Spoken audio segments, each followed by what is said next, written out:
Okay, folks. Can everyone hear me? Can you hear me, Bill? Yeah, I can hear you. Can you hear Awesome, me? awesome. Yes, I can hear you. So I apologize. I got I don't know, a little ahead of myself, and I thought we were live, and we weren't live. So I apologize for the delay.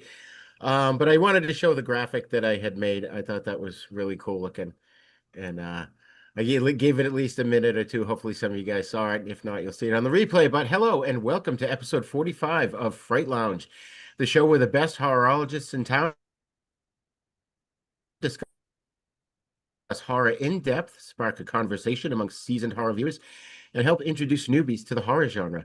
I am your host, Rigor, from the podcast Then Is Now, The East Meets the West, and the Cult Movie Lounge, as well as the websites Soap Hub, Soap Central, and Collider.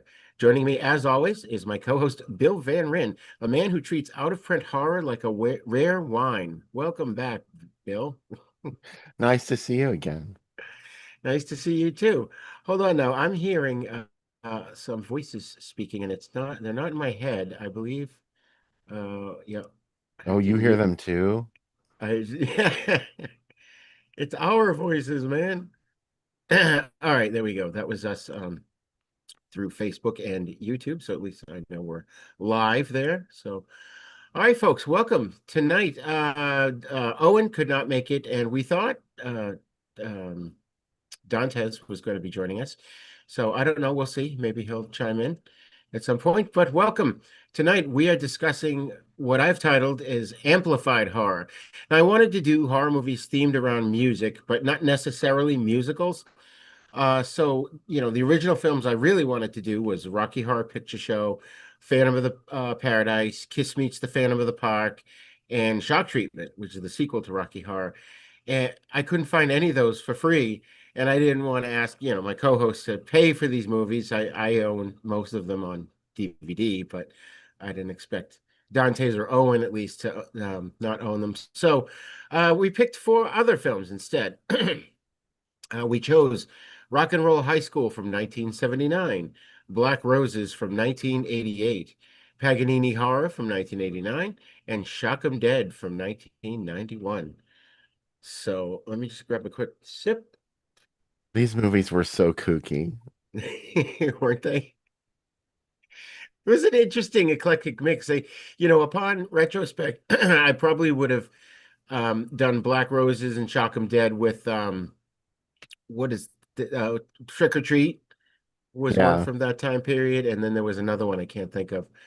But let's get into Rock and Roll High School from 1979. At Vince Lombardi High School, education is optional, but rock and roll is mandatory. The faculty keeps dropping like flies from stress-induced meltdowns because the student body would rather worship power chords than quadratic equations. Enter Riff Randall, the patron saint of punk chaos, whose greatest dream is to give Joey Ramone a song she wrote and possibly ignite a small revolution along the way. When the tyrannical Principal Togar declares war on rock music itself, confiscating records and attempting to turn the school into a fun-free authoritarian zone, Riff does what any reasonable teenager would do. She recruits the Ramones, wins a radio contest, stages an uprising, and escalates the situation to explosive levels. Things do not de-escalate, they detonate.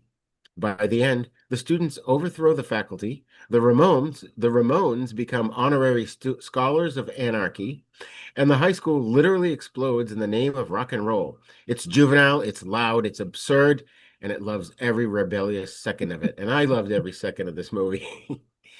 So first impressions, I'm going to go first because first of all, I'm going to say I thought this was the best of the four we watched tonight. But I wonder if many of you are actually wondering why I picked this movie because it's not really a horror movie. In fact, there's nothing Oh. rated R about it. I'll get your opinion in a second, Bill, but I just wanted to say, my brain, I think I had only seen clips. I thought I had seen this, and then I realized I hadn't. I had maybe seen clips from it, but I always thought it was this exploitation, this subversive, lewd exploitation movie that we weren't supposed to have seen when we were kids. It was subversive, and it was this kind of R-rated stuff that kids shouldn't see. then I finally watched it and I realized it was just like the polar opposite of Grease. It was Yeah. nothing bad or lewd. I think it was what it was the cast. You've got Paul Bartel and what's her name, Mary Warnoff, and you've got these genre vets, PJ Souls. So I think that's why my brain filed it away as, oh, that must be like this, forbidden kind of exploitation movie. But it's not at all. I loved it. I was very surprised, and well, we'll get into my review later. But Bill, when did you first see this? And what's your first impression? I saw it back like in well, what year was this? 1980, I think, was when it Yeah, came this was out. 70. This was 79. 79. So I Yeah. saw it like 1980 on HBO, Yeah. Okay. and I didn't really understand it, but I knew who the Ramones were, but I wasn't like a huge Ramones fan at the time. Now I like Yeah. them a lot, but Yeah. at the time, like they really weren't my thing, and it was just, well, it's not like they weren't my thing. I just didn't know who they were. Nobody in Pittsburgh played the Ramones on the radio, and I was just a kid, I was still pretty young. Yeah. So, but I have to say, like watching it now, like I was not impressed at the time that I saw it. I just thought, oh, it's just a silly movie. But I did recognize PJ Souls, who was in Halloween, and which I loved. I was obsessed with Halloween, so I knew damn well who PJ Souls was. Plus, she was in Carrie. Yeah. Um, and so I think sometime right after that, she was in Stripes. Oh yeah.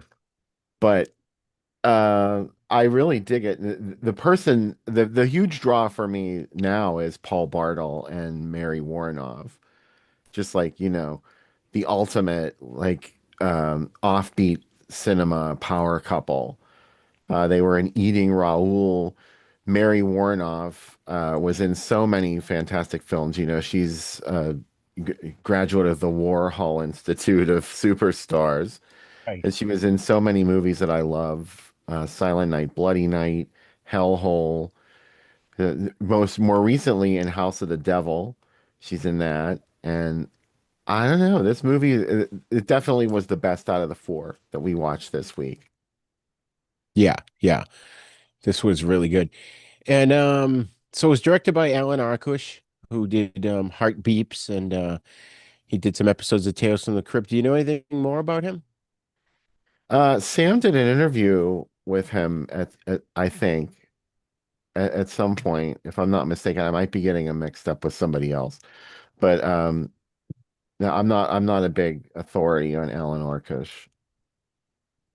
Hmm. Interesting. I can't even get my cigar wrapper open. All right. I have for There we some go. reason your volume has come in real low on me, but Oh, can you hopefully, hear me now? yeah, I can hear you. It's an overall lowness that I think I messed with a setting, and I'm just not going to mess with it further. I can hear you perfectly fine. Uh-huh. So, those at home, you can certainly, if you're watching on YouTube or Facebook, throw us a comment if you're having technical difficulties hearing us. So, getting back to this, let me get into my notes here. So, we've got a few writers on this. The stories by Alan Arkush and Joe Dante, who of course did Gremlins and The Howling and Piranha. But it looks like you've also got a couple other guys, Richard Whitley and Russ Devanch. I don't know who that is. PJ. So, Vincent Van Patten was Tom Robbins. Yeah, I didn't get a chance to look him up. What wasn't he on a TV show? Vincent Van Patten was in so many things on TV. Of course, the reason I knew him so well is because he was in an episode of Wonder Woman. I was a huge fan of Wonder Woman. But God, Vincent Van Patten. Well, he was in Hell Night, wasn't he? That's right. I knew him from somewhere. That was him that was in Hell Night. Plus, I mean, there was a lot of other stuff too. Oh, I'm looking through here. He wasn't Salami on White Shadows, was he? White Shadows?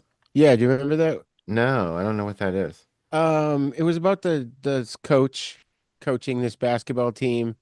I want to say Ken Burns was the actor, but it wasn't. It was Ken something. But I don't know. It was just a show that we watched in my house.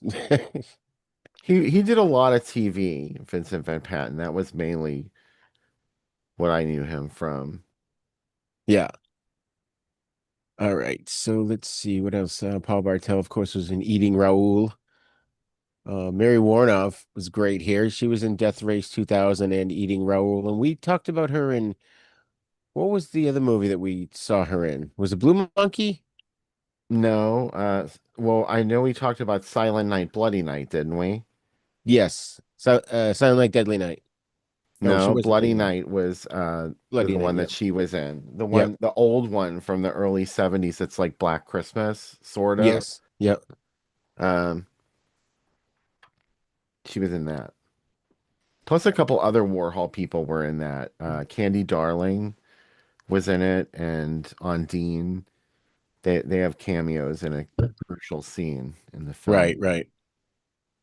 I guess this was originally going to be called Disco High, and then they decided to change it to punk, which is probably a good move. I I love that every time somebody hears the Ramones music, they just stand up and start jumping up and down. Yeah, They're not even dancing, really. They're just boing, boing, boing, boing, boing. There's only one dance to do, and they all do it. that's so funny. If only life were that simple. Yeah, watching it, this made me a Ramones fan. I mean, I was familiar with some of their songs, but my wife and I are on the playlist. On all of a sudden on my Spotify, the Ramones is everywhere. Now we're like punk fans. So, oh, and in fact, I wrote an article about this for Collider. I don't know if it's been published yet, but I basically talked about how it's the anti-Grease. It's, in Yeah. Greece, rebellion is like, oh, it's just a phase and they'll get over it. And in this, it was like rebellion was like, no, we're not doing that because you're robbing us of our freedoms. In this music, it's okay to listen to this music. It's not, doesn't hurt Beethoven in any way. I don't see this movie as anything other than pure exploitation. It was just, Greece had made so much money that there was a market for this kind of thing, and they were trying to do it. Robert Stigwood tried to do it again. Well, there was Saturday Night Fever, of course, and then Grease. Yeah. And Robert Stigwood tried to do it again with Times Square. I don't know if you've ever seen that film No. from 1980. Huh. It's about two girls who run away from home and form this punk rock group called the Slee Sisters in New York City. They're like living on the streets of New York somehow. Trini Alvarado is one of the stars, Huh. and the other one is Robin Johnson, who should have been a big star but wasn't. Um, and the movie is just it's such a misfire. There's like half of a really good movie in it, and the rest of it is just sanitized bullshit because it was a big studio movie. It wasn't like a little underground project or anything. So Right, right. they had to keep it a certain way. But th this kind of thing was big at the time. And this sort of cashed in on it. They were like, well, because it's Roger Corman. I mean, Yeah. come on. He's not going to make a movie to make a statement. All he wants to do is make some money. Right, And right. but I'm not saying you're not correct. There is a statement here in the film, and that's what I think is so great. When there's some sort of substance to a movie like this, even when there doesn't have to be. Right, right, exactly. All right, let's look at some of the newspaper clippings. This one of all, Bill and I were talking off mic about this, of all the movies tonight. This was the only one that you could really find any movie theater ads for. So I found a lot. Let me see if we'll go up here. A lot of these I kept the full page because there was other stuff I wanted to show you guys. You're so into zooming around on these pages. I love it. I just so totally fascinated by them. Yeah, so right here you've got the Muppet movie, the Kajo Fall. Oh, Monty Python meets Beyond the Fringe. I Do you know what that is? Because I had to look it up. No, Let me see if I can switch away without screwing things up. I had it open. Oops. absolutely no clue what that is. Hold on. Monty Python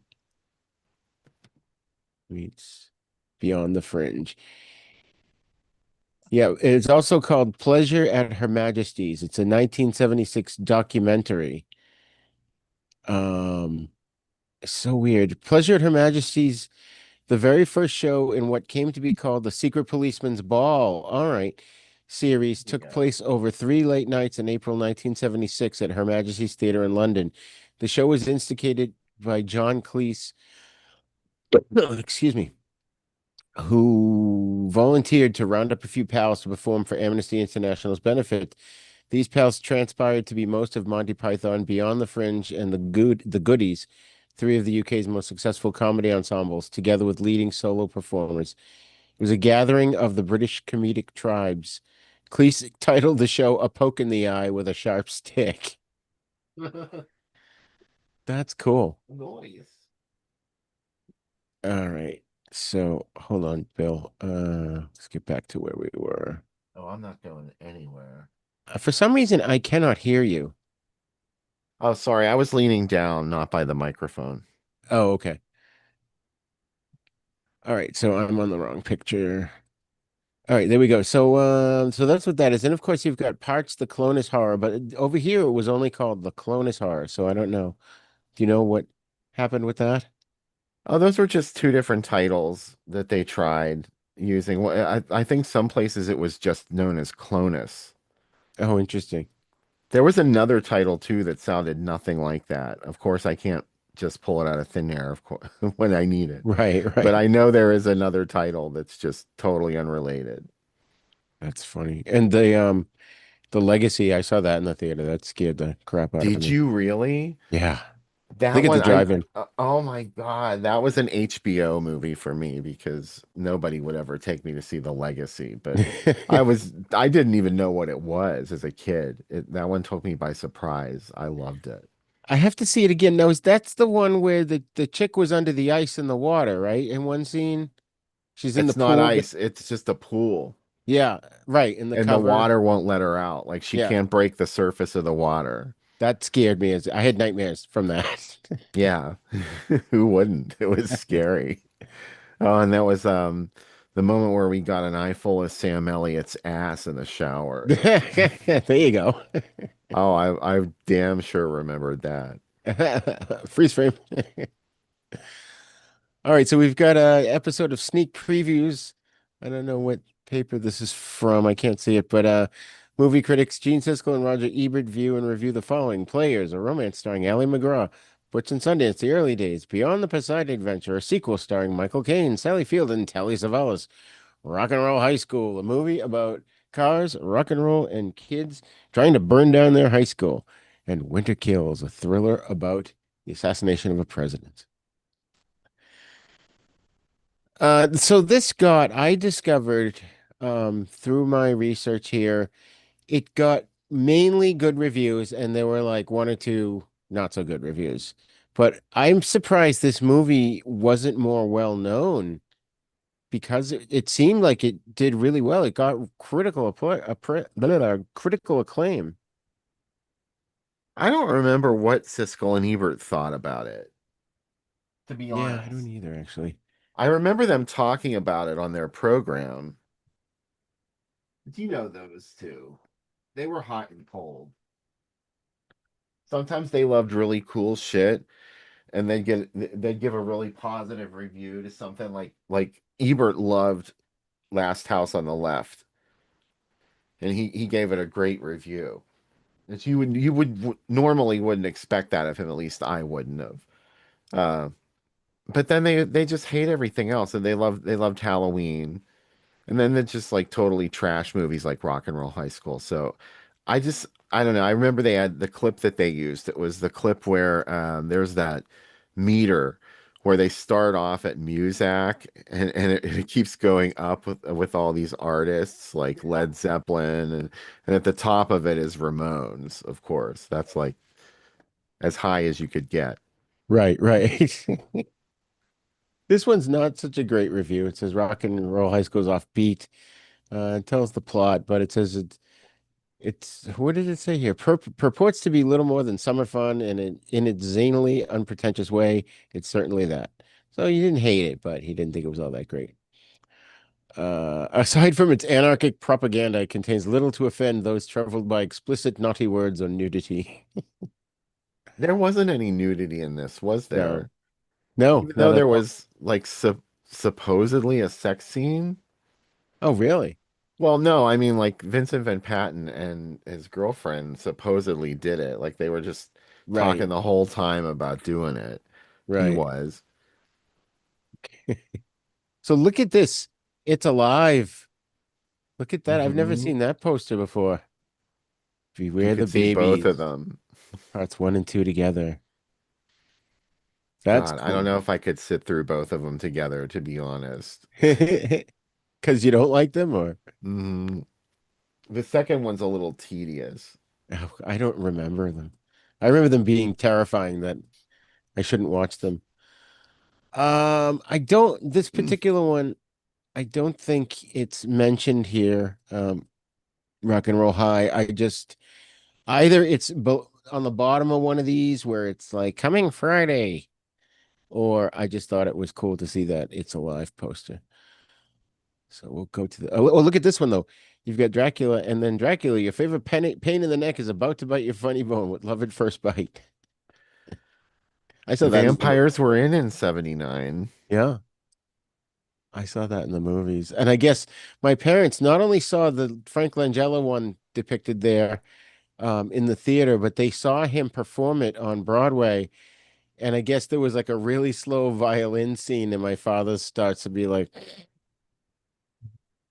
he's like falling asleep. Speaking of asleep at the wheel, whoa. This is Rock and Roll High School gets passing grade, but barely. Oh, that's the same review. Almost purports to be little more than summer fun, and in its zanily unpretentious way is certainly that. Yeah, that's the exact same That is review. the same review. All right, let's see what else we got here. Oh, it's mentioned in this article here. Here we go. A celebration of rock music in general and the Ramones in particular, disguised as a yarn about anarchy versus oppression, the kids versus the principal of the high school. Better than Grease. Yeah, Grease was really weird when you think about it. It was a huge hit and everything, but uh, what was it? I mean, it was supposedly a musical about the 50s, and yet there was disco stuff in it, and it didn't sound like a movie from the 50s. It was really strange. I don't know. Yeah, it doesn't not really till the end where all of a sudden they're dressed like 80s people. You know, him and Travolta and I want to say Jill St. John. It's Olivia Newton-John. Olivia Newton-John. ONJ. Like R.I.P. like at the end, she's definitely got 80s hair, but I don't know. I didn't get that out of it. That's a big movie in our house. It's one of my wife's all-time favorite movies. The theme song is disco. Yeah, that's true. That's a good Grease point. is the word. It's the time, it's the place, it's the way we are feeling. Yeah, you know, if they had done it in a 50 style, it may not have been as big of a hit, you know? No, they were just trying to, touch all bases. So this one, like it says, it's sheer energy carries rock and roll high school. It's junk food for the ears, highly fun, but highly forgettable. The album's a smorgasbord of power pop, punk, and AM radio classics. Uh, so this was basically a vehicle for the Ramones to kind of put them on the map. You know, same thing. I kind of knew who they were.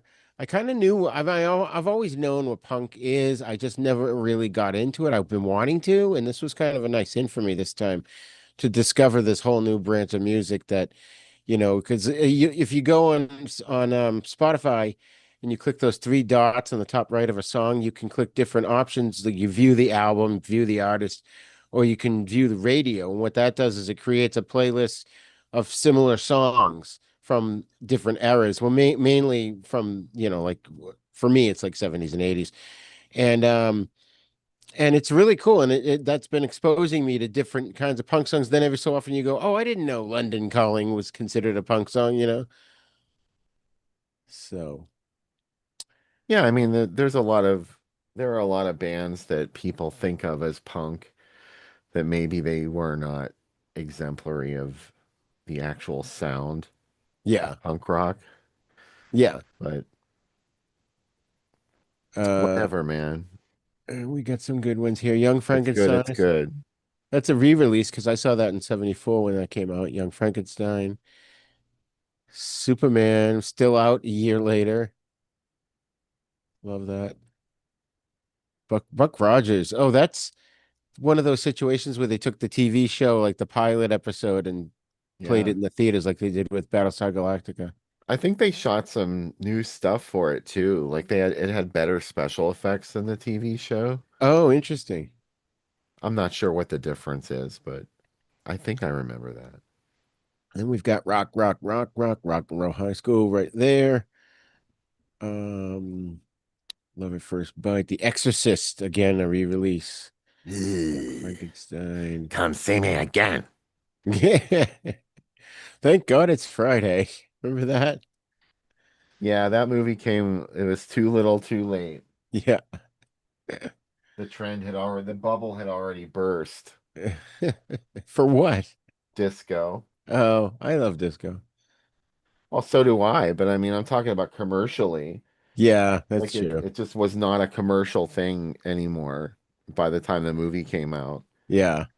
You know what I hate, speaking of which, commercial thing or licensing thing, because um Love at First Base. First of all, I love that your favorite pain in the neck is about to bite your funny bone, which we read in the other ad. But Love at First Bite, there's that famous scene where they dance. I saw this in the theater and in the movie, in the cinema, when he's dancing with the chick in that sort of the last third of the movie, they're playing I Love the Nightlife. I got to boogie on the Yeah. disco. And was it Maxine, Alicia Bridges. Olivia Bridges? Yeah. Alicia Um, Bridges. Alicia Bridges. That's right. Yeah. Thank you. Um, they take that out when you watch it on DVD or on TV, that they had to replace it with a crappy song. Oh, And I think it was a rights issue. yeah. Yeah, they didn't want to pay her. Yeah. Fuckers. But look at Rock and Roll High's Playing with Rabbit Test, Billy Crystal movie, which I've never seen, but I remember when that came out. He's like the world's first pregnant man or something. Yeah, that was directed by Joan Rivers. Oh, that's funny. Every Which Way But Loose, I saw that. Yeah, that was a Uh, big one. I went to see that theatrically. yeah. I saw that and then the sequel, Any Which Way You Can, I think was the sequel. Yeah. Did not go to see that theatrically. I saw that. It's like we always went to certain movies that my parents we always went to in the sequels. Rock and Roll movie gets rave reviews. This one really likes it. Rolling Stone says it's the best non-documentary rock film in years. Rowdy, exuberant, wonderfully sophomoric B movie. Puts its more expensive competition to shame. It's becoming a cult classic before it's even played everywhere. It's playing with everything from Grease to Dawn of the Dead. Oh yeah, Clint Howard's in this. Forgot to mention. Yeah. He was just on The Bold and the Beautiful recently. I think last year he was on it for a brief time. He was really good. Here we go. We got a big article about the Ramones here. The Ramones reign in Rock and Roll High School, the New World release playing at UA Del Amo. This is was high school like this? Thought it was interesting. It really gets into it. I think it likes it. Let's see. Suffice it to say, the music carries the film, but some of its outrageous scenes hold themselves up. That's why would that be a but? It should be and some of the outrageous scenes hold themselves up. My only complaint is that the sound system at Del Amo didn't do the Ramones justice. Learn the loud, aggressive rockers, and you don't capture that feeling at a theater with small sound system. Halloween returns to theaters. Yeah. Supposedly the biggest grossing independent motion picture of all time reopens October 26th at area theaters. Let's see. Time After Time, I saw that. That was good. H.G. Wells chases Jack the Ripper into the future. People don't remember that about Halloween. Like a lot of people who weren't there for when it actually happened and when it became a huge cult phenomenon, Yeah. they just think, oh, well, it was 1978 that it happened. The year of Halloween was 1979. That was the year that it went into wide release and everybody saw it and it became a huge cult Mm. phenomenon. Yeah. Even though it did come out in 78, it was October 78, but only regionally, and it was not a big hit right away. It Right. took time to grow. Oh, look, there's the Watts monster. Oh my God, at the Twin Cinema. The Watts monster is Dr. Black, Mr. Hyde under another title. Oh my God. Yeah. And School of Death is something weird too. Oh wow. That's amazing, even though there's no picture I to know, go huh? with them. And single fighter, I was gonna point this one that's over here also. Um, it must be Yeah, a Chinese kung fu film. it is. Yeah. She fought with the wild abandon of a demon possessed, playing with the big ripoff. So there's another one over here too. Where is it? Oh, look at this one, Beyond the Door 2 and the Dark. Yeah.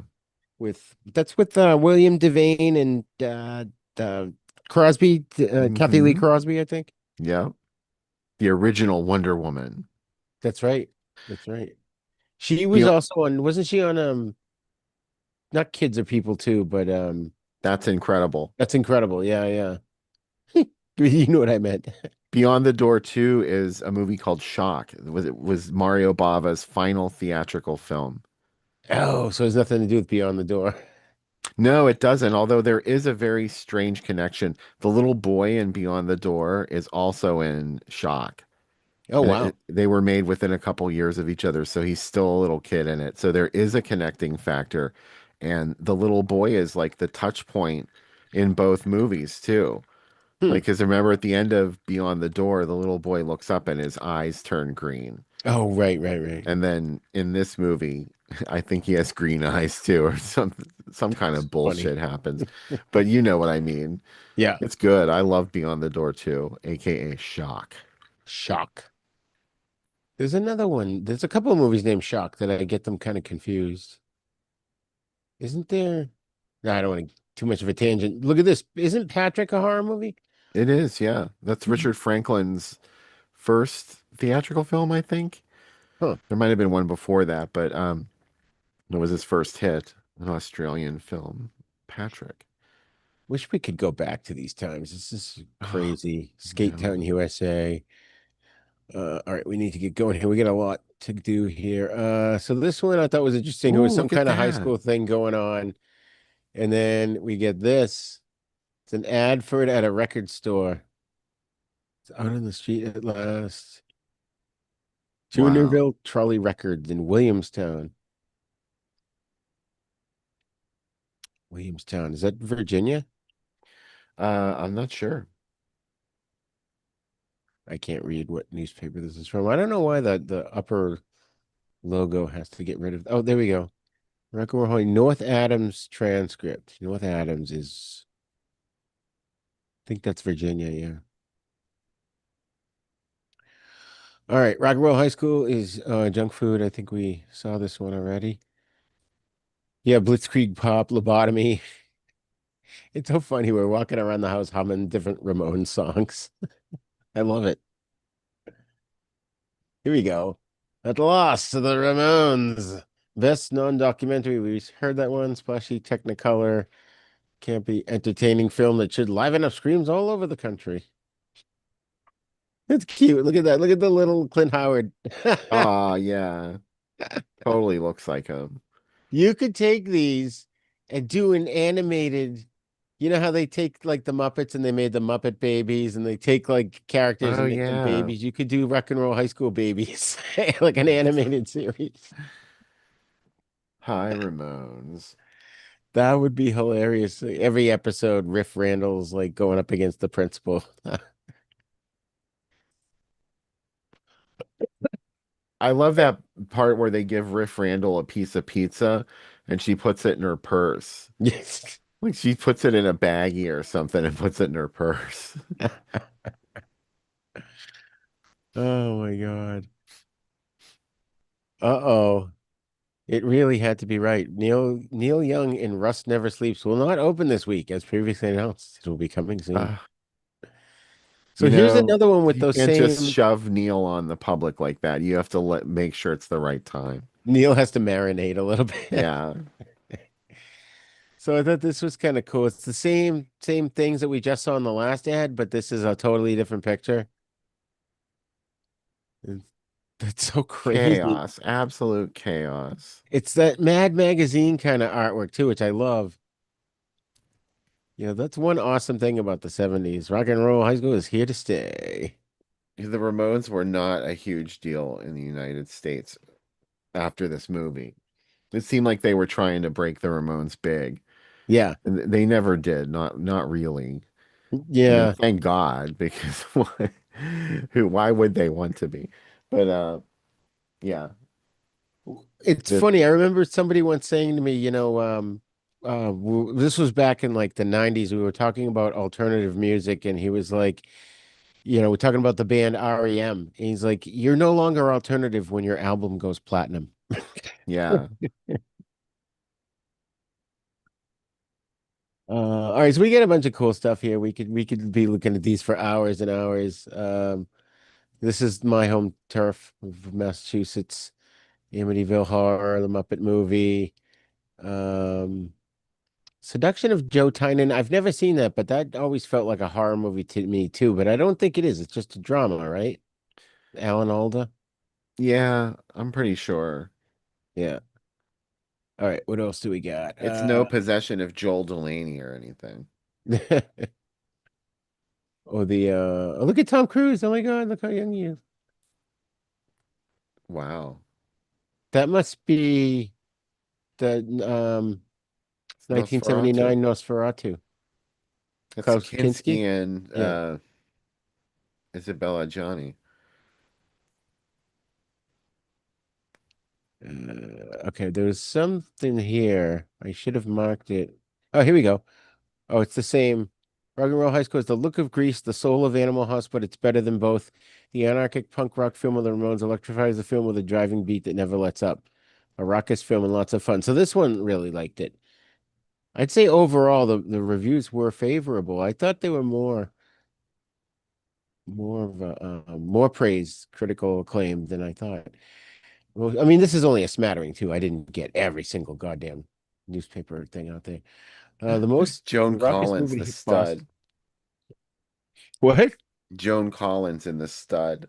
I see it down there on the left. Oh, that's funny. Oh, I didn't see. Oh, wow.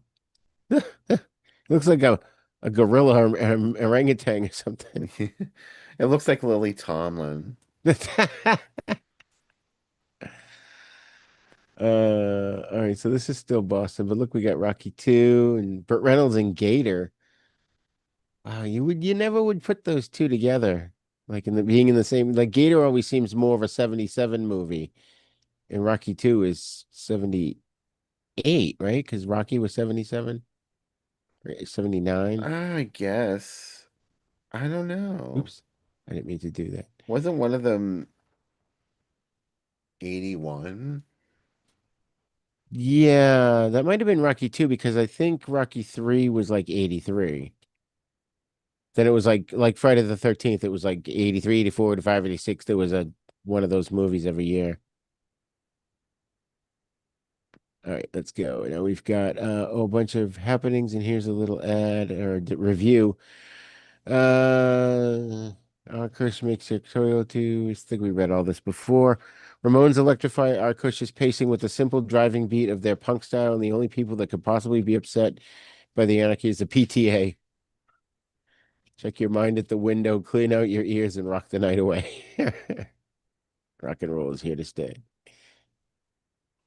I have a feeling this movie needs to be rediscovered, I think, by today's generation. Oh, look at there you go, Bill. There's the Watts monster, yeah. There's the ad. AKA Dr. Black, Mr. Hyde. I want to see that now.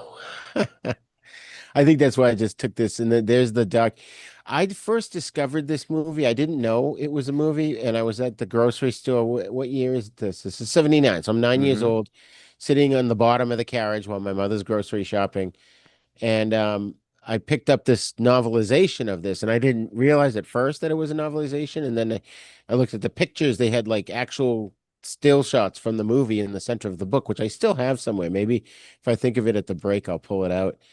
Um, And so I read that book and it kind of disturbed me. And then I saw the movie and it wasn't as good as the book was. And even though it was just pretty much just a rehash of the script, but it made it somehow better. Yeah, I think the book was totally different from the film. Uh, I don't know. I I don't remember maybe there now. was another movie tie-in that was closer to the original to the movie rather, but the original book was or the original script rather was about an autistic boy who's kept locked in an attic for years and years and years, and then the people who are caring for him die, and he gets out, and he goes on this killing spree. Oh, God. And they changed it. Then they were going to make him a zombie because zombies were big. And then Alien happened, and they're like, no, we're going to make him an alien. So there, it's sort of like a cross between. He looks more like a werewolf Yes, he does. With laser beams with coming out of his laser eyes. beam eyes, and there were, of course, he wasn't supposed to be an alien. So to make him an alien, they would just freeze frame it and make lasers come out of his eyes. Boom, he's an alien. That poor movie. And Sam and I always say that The Dark is a Kolchak episode without Kolchak. Christ. That monster is totally a Kolchak monster. That's funny. Richard Jekyll and oh my God, I'm gonna have to revisit this movie. I have not seen it in a long time. Casey Kasem's in it too. Oh, that's funny. Like Casey Kasem. And there's your Beyond the Door 2. Daria Nicolodi, who was in one of tonight's movies. That's Uh, right. Paganini horror. All right, so let's keep going here. We've got Ramones featured in Rock and Roll High School. It's a rambunctious drive-in movie designed to show off the East Coast new wave rockers, the Ramones. Marks the solo directorial debut of Roger Corman, protege Alan Arkush, who displays plenty of energy and humor, but not much originality or responsibility. Oh my God. And then what do we got? Is there anything at the top here? Oh, there we go. There's a little. Oh, look at this over here. Amityville Horror with the house that dripped blood. And then the A ass pump realtor's girls. nightmare. I'm sorry, gas pump girls. What? A realtor's nightmare. The Yeah, Amityville horror and the house that dripped blood. that's right. You get people asking for their money back. So this is the one where it says starts Friday, Rock and Roll High School. The tiny little one in there. Hey there, it's Yogi Bear. Hey, boo boo. Oh, I love that one. All We're right, on and our way to the perfect place. The perfect place. Hold on, everybody. that's funny. Oh, I see King Frat with Summer Camp. I don't know King Frat. King Frat is like an Animal House ripoff directed by Ken Wiederhorn, who made Shockwaves. Huh. If you've ever seen Shockwaves and Return of the Living Dead 2, Oh, okay. it's that guy. And it's basically like an Animal House variation, and it centers on a fart contest. Yes, Farting it contest. is a movie about farting. Yes. Oh, we're gonna have to see it then. Hmm. Oh my God. For God's sake, get out. And then yeah, you got a lot of good ones here though. Is this Joyrider plus Coming of Angels? Are those under 21 not permitted? Those must be porn movies, right? Adult, yeah, Yeah, adult I would say entertainment. that. Dirty, dirty movies. This is Horrible. Moonraker. I saw that in the theater. So did I. Oh, cool. Oh, what's this one I wanted to see? What these are? Alan Cooley's. Okay, that's just the name of this. Oh, I see. They did like a sci-fi font. They're doing Star Wars re-release. That's cool. That I always kind of loved that because I think I definitely saw Star Wars a couple of times on the re-release as well. All right, so we've got I beef don't remember how hamsteak. many times I saw Star Wars when in theatrically. Yeah, I remember that's going good. to see it the first time. Do you? Yes, yeah, I remember the first time. That was good. I remember that and Empire Strikes Back the first time seeing that too. Saw that in Boston. Yeah, and there's one thing I remember too is that by the time Return of the Jedi came, I didn't care anymore. I was just like, okay, yeah, it's good. I did, but then at the end of Return of the Jedi, I didn't care anymore. I was like, okay, Yeah, I was done with it. I didn't want another Star Wars movie. yeah. But here, getting back to this, look, we've got Beyond the Door playing with the Sentinel, That's a beautiful, beautiful thing. Rock and Roll High School with the PG version of Saturday Night Fever. Remember they took all the rated R stuff out and re-released it as PG? Hmm. I remember the TV spots for that too, the PG Yeah, version. yep.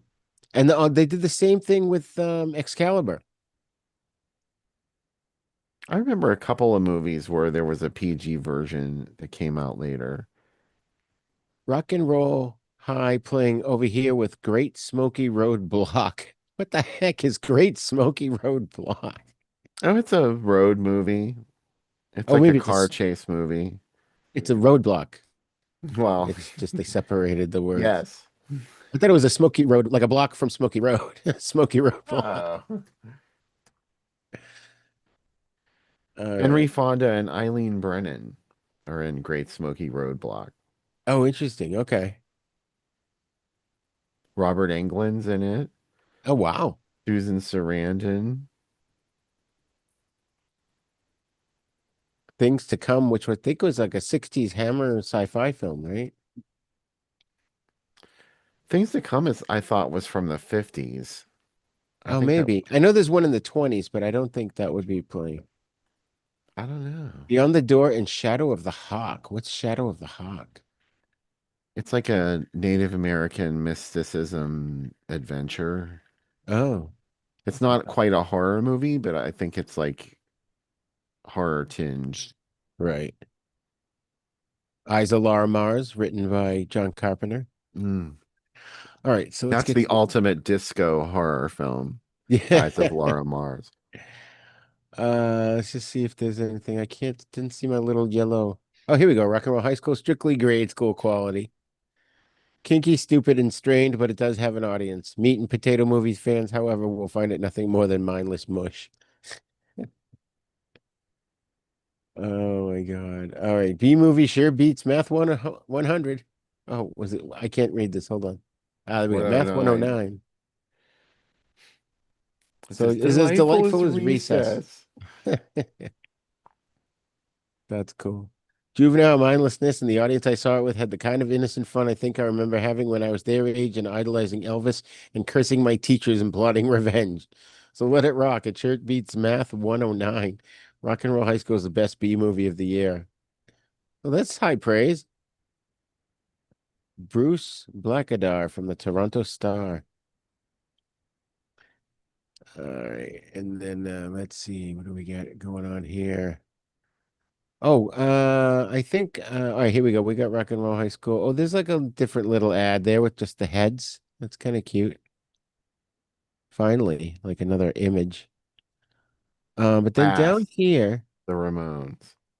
what did you say? At last, another image of the Ramones. I know. Rich Kids. I don't know what that is. But what's Screams of a Winter Night? Oh, I love that one. That's an anthology horror film from 79. Huh. I'll have to remember that one. And there's this one here too. Look at Kingdom of the Spiders added at the drive-in from Dusk. I love that one. Yeah, you gotta love it. Look, Emmanuel in America. Oh my God. That's a really dirty movie. Oh my God. Oh, look at this. Meister Mike's Mondo video plus special Mr. Bill show with Saturday Night Live star Michael O'Donoghue and friends. But is this isn't like this isn't Mondo video a Mondo movie or am I confusing it? I'm not sure what that is. I just shared an ad for this on the page not too long ago, and a lot of people responded to it.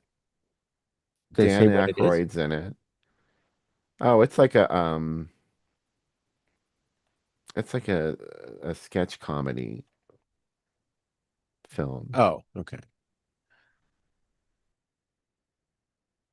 The All right. TV So we show got that some pretty can't be cool ads shown here. on We got, oh, here's a nice TV. little, which kid?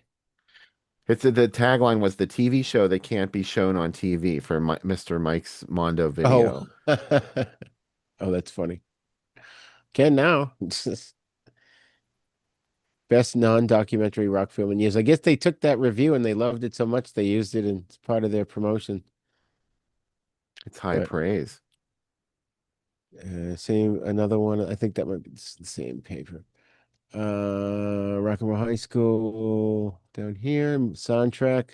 Real good collections of songs here. The Ramones' two new originals aren't up with their best, but there's good live chunk of their playing old hot stuff. I thought there was one of their songs I was expecting to hear, and I wasn't in the movie, but I don't know if maybe it came out after the movie. I off the top Yeah. of my head I can't think of it, but it's the one that goes bam, bam, bam, bam, bam, bam, bam, Oh, I want to bam. be sedated. Yes, yeah. That was in Times Square. Oh, I think that for the longest time, the only place you could buy "I Want to Be Sedated" was on the soundtrack for Times Square. hmm. So this one says Rock and Roll High School is this gaudy gaggle of California high school with a K. Stereotypes is too calculatedly dumb. This is a lot more like Delta House with the Ramones thrown in than Animal House. The last thing this movie should be is slow, and yet that's what the poor direction, writing, editing, sound, and acting add up to in this basic exploitation package. I'm glad it exists, as there's lots of dumb fun here, but someone's playing the Ramones, the music, and us too cheap. Two avocados. Only two avocados? Wow. Tough. That's You're not going to weird. do much with two avocados. That's not Right. going to make you a lot of guacamole. Ramones come home. This is a picture of the Ramones there. Joey Ramone looks just like Howard Stern, and Howard's even said that over the years. I think he's had him on the show. And I think It's that's it. true. Okay, that is the end. And we're going to stop the share. So, what are your final thoughts on the Rock and Roll High School? 4 stars. Excellent. I love it. It's definitely the best out of the four movies that we're doing tonight. Although I liked all four of them, this one was my favorite, and it had been a long time since I've seen it, so it was good to watch it again. Yeah, this was my favorite of the four as well.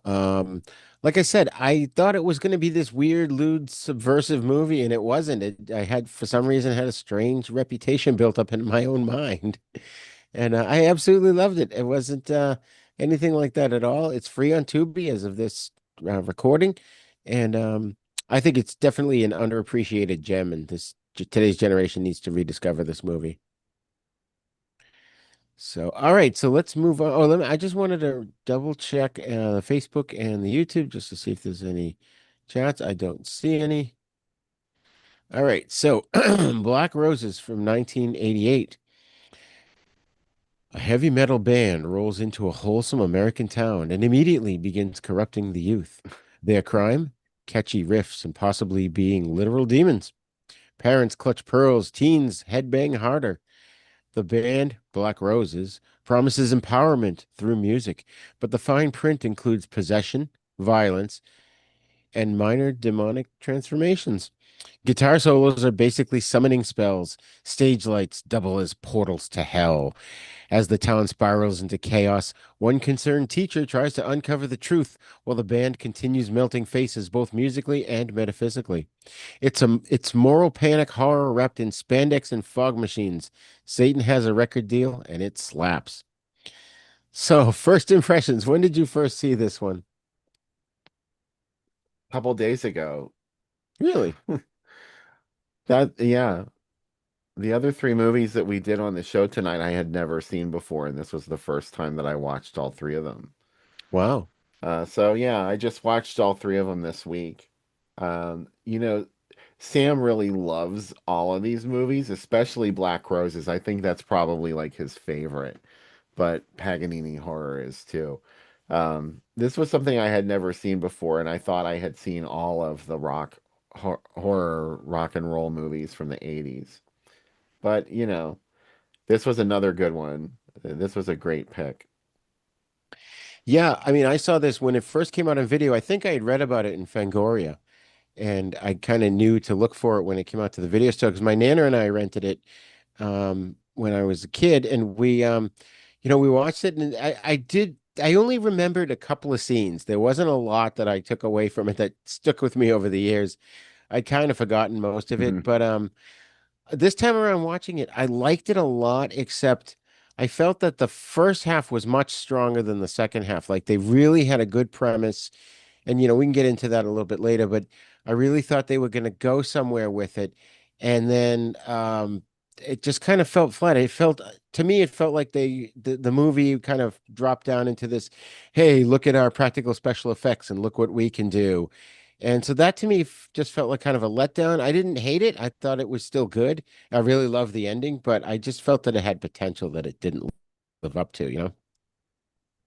It was all in the service of the special effects, yeah, the story. The acting really is not the greatest in this. There was the one guy from The Sopranos showed up in this as one of the fathers. He's the guy that gets killed by the demon that crawls out of the speaker. Speaker, yeah.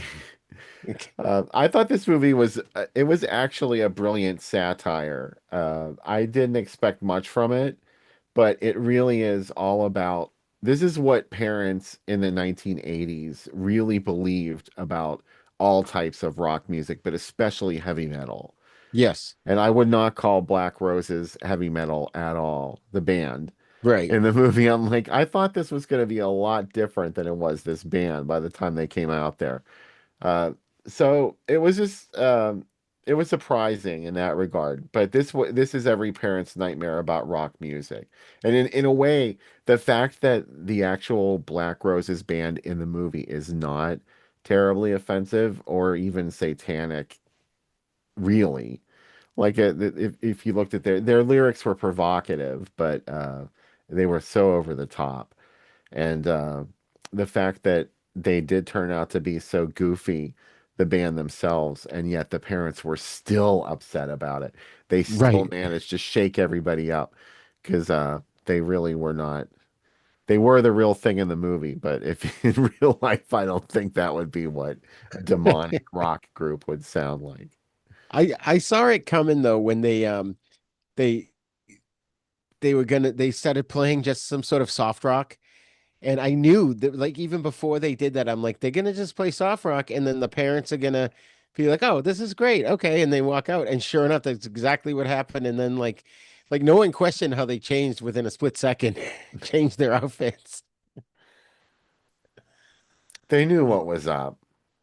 Yeah, it So, was. I didn't really understand the legacy of the Black Roses in the context of the film because they were a band that had never played live before, but had they had an album? I guess they had because the kids had it and they were like all grooving on it. yeah, I mean, maybe yeah, they were. This was their first concert. They had made the album, like it played on the radio and shit. And people Hmm. knew it from there, I think. And then now they were finally out touring because I think this was their second tour because the first one at the very, very beginning of the movie, those guys all turned into demons. You know what I mean? So then I thought, okay, now they're moving on to the next town. And it was just like they were sort of starting all over again, but it was to get all those kids in, lure them in, and Yeah. And whatever it it was. happened before. I didn't know if that was like something that was yet to happen or if it had happened in the past. I Like, took it as being in the past because they didn't really deal with it ever again. yeah. But no, I didn't realize till I was doing my research on this movie that this starred Julie Adams. She was the mother, Mrs. Miller, who she was in From Creature from the Black Creature. Lagoon. She sure was. And then Carla Ferrigno was in this. Is she related to Lou? Oh, she would have to be. Who else has that last name? Right, that's true. Directed by Joe Fasano, who did 48 Hours. She So this used was Lou Ferrigno's cred to get in Black Roses. right. This was part of the 80s satanic panic. They had all Yeah, those. that's what they were sort of satirizing in this film. Yeah. was this satanic panic. And it's like, well, what if it was true? What if Right. there really was something evil in this music? I don't know if you remember much about the satanic panic and preach if you heard preachers talk about it, but I sure did. And We that didn't was have real preachers around here. yeah. Well, that was, I mean, that's where my background is. That was the kind of church that I went to at the time, was like a fundamentalist church where they preached like that. And, I never was into quote unquote satanic music, but to them, anything was satanic if it was not Christian. So Yeah. this was totally, I got this movie's message right away because it was all about like, this is what people were really imagining when they got upset about rock and roll. That they Right. literally thought you were going to turn into a demon and it was going to like drag you to hell or turn you into a thing with a crusty face. Okay. They looked kind of cute as demons in this movie. They were a little goofy looking, not quite sinister enough. Right. Right. So a little demonic, not sinister enough. All right, so I'm gonna share these photos. And where did it go? Ah, there it is. So what we got here is Julie Adams as the mother. I know it's not a great picture, but it was uh, all I could do. She looks nothing like herself. I thought I downloaded a picture of her from Creature from the Black Lagoon. I'll see if I can find that. But that's her as the mother there. Not a really big role. I think what was it? The last one we just talked about. There was Troy Donahue was in it, wasn't he? That's right. We forgot to talk about Troy Donahue. Did you want to Well, talk no, about he's him in now? we haven't talked about him yet. He's in Shock 'em Dead. Okay, good. All right, so we'll leave him for later. All right, so then we've got there were some. Oh, there it is. I did get one. There's Julie Adams and the Creature from the Black Lagoon. I don't understand their relationship. He's needs to have a few sessions with HR. He's a little inappropriate. Oh, he's totally inappropriate. I mean, he doesn't know anything about boundaries. But, she's obviously there's some part of her that's invested in this. You think? Look at her hair. It's like she got dressed up to go into this creature's lair. That's funny. This is obviously a posed publicity shot. Right, right, Her hair never looks like that after he pulls her through the water. right. And then we've got for this movie, there was no for the rest of these three movies, there's no theatrical ads. So a lot of what I found for this one in particular was its release on video. We have this place called Video Barn. Merry Christmas, Happy New Year from the Video Barn. Our Christmas gift to you, free movie rental. Rent one, get a second one free. And over here is number 5 on coming soon. You've got Gore, Nightmare on Elm Street 4. 4? Wait, Yeah. Nightmare on Elm Street came out in 84. Oh, this is 90. No, this is 89, right? Yeah, this looks about circa 88, 89. And that was wow, Nightmare on Elm Street. Well, I guess that's true. Friday 13th Yeah. Part 4 came around out around then. Okay. So yeah, so it's an interesting lineup. Phantasm 2, Fish Called Wanda. I saw that year was Love Fish 89 Called because I Wanda. saw Fish Called Wanda 5 times in the theater. I saw Die Hard's an all-time favorite. There was that. There was License to Kill. I saw 3 times. Indiana Jones and the Last Crusade. I saw 5 times. There was a bunch of them, and it was because Mike, who used to be on the show, used to work there, and so he would be able to get me in. Oh, So like every movie multiple times. hey, that's great. So here we go. Black roses and the little boy's smile. So $80 if you want the VHS tape. Oh my God. Remember? I Can you remember believe that. they were ever that expensive? I remember that because I worked at Blockbuster Video at the time, and we had employee discount, and I was like, $80, no way. I had a laser disc player at the time. I still have the discs, but the players don't work. But I bought Ghostbusters 2. It was 79.95 on VHS. I bought it for 29.95 on Laserdisc. And it was Wow. widescreen. Which that's a whole other show we could talk about. I remember trying to explain widescreen to people and they just could not get it. I'm like, your TV is a square. The movie theater is a rectangle. When you watch a movie on your TV, you lose the sides. Some people just can't wrap their head around that. And now that's forgotten because all TVs are rectangular, you know? Hmm. But here we go. As a heavy metal band proves worried parents correct when their music begins turning kids of a small suburban town into monsters. I Uh, love that there was some real danger to the parents for allowing this music to infiltrate their lives. oh yeah, they took it seriously. So here we go. We've got a very young Joe Bob. Joe Bob Briggs goes to the Look at it. drive-in. Um, I think at the beginning he starts talking about some kind of sporting event. But then he gets down to, speaking of girls, that'll do it with anybody. A flick in honor of Tipper Gore came out called Black Roses just came out. And it's about what happens when a heavy metal band comes to a little town in the Midwest to try out its new show. But after two concerts, all the teenagers start hitting their parents over the head with ashtrays, pushing the principals out third story windows and turning into bulldog face alligator skin monsters with Three Stooges wigs and real bad dental problems.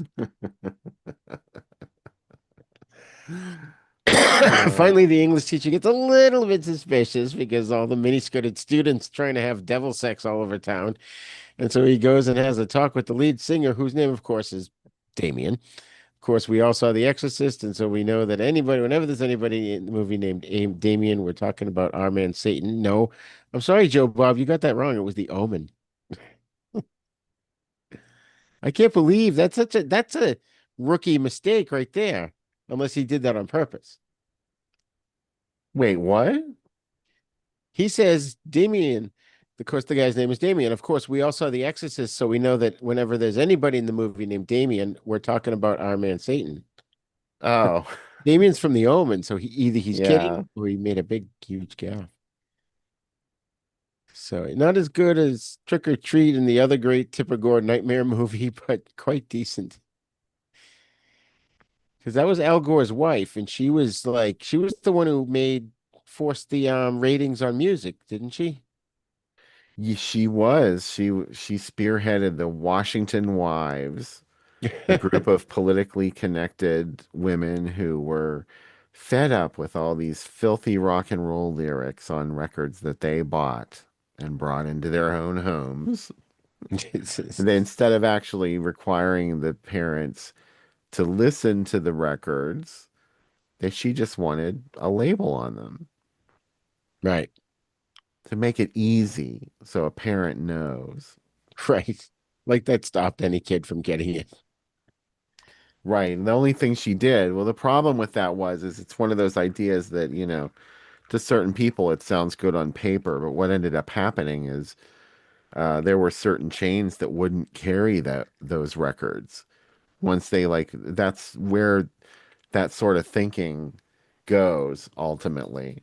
Is once you Huh, start labeling things, then you can start singling it out without even right, thinking about it. And like big chains like Walmart wouldn't carry it. And there were some parts in the country where that's the only place that there was to buy music, like in the Midwest and small towns. Like these Walmarts had already consumed all the small businesses in the area. So like you had to buy your music from Walmart. And if they didn't right. carry your record, forget it.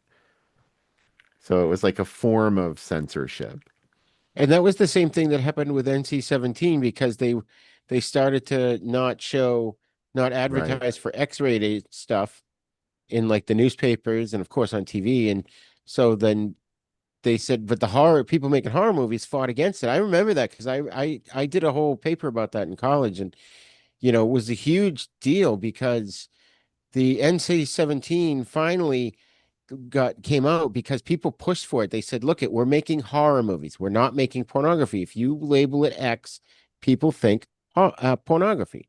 This is not pornography. It's just violence." And so Um, that was a huge thing. And then, but there was the same thing though. You got the NC-17, but I think what only the first couple of movies got advertised, and then they started pulling them, right? It Like I was know harder to get Reanimator it. was in the Yeah, it pipe, was harder to get anybody to book your movie if it was NC-17. It might as well have been an X right? because it just sort of limited your movie's chances of actually being exhibited.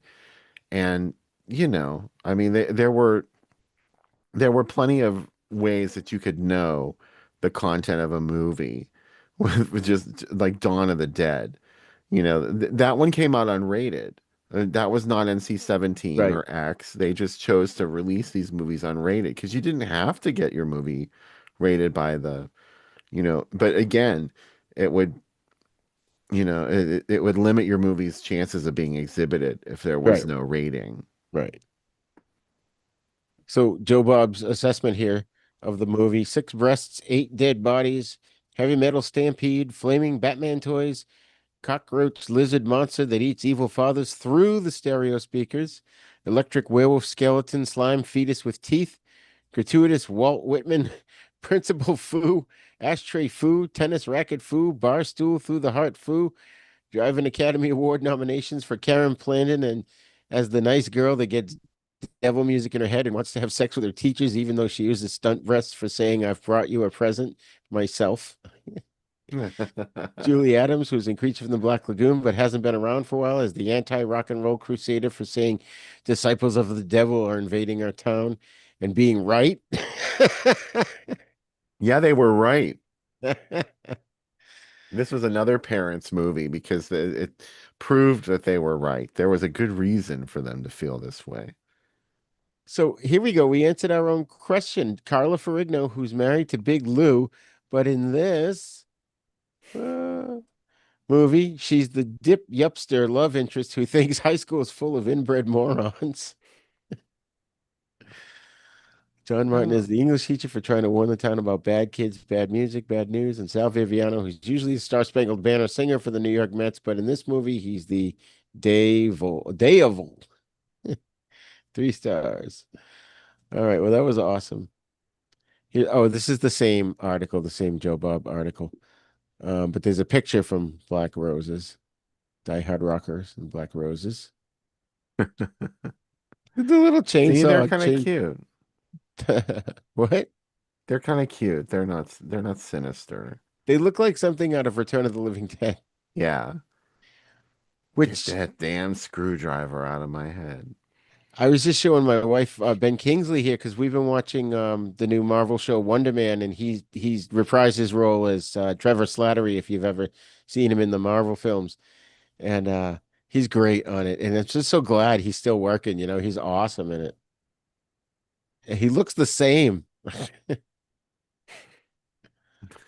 Why did I get this one? Oh, this was just a continuation of the Joe Bob article.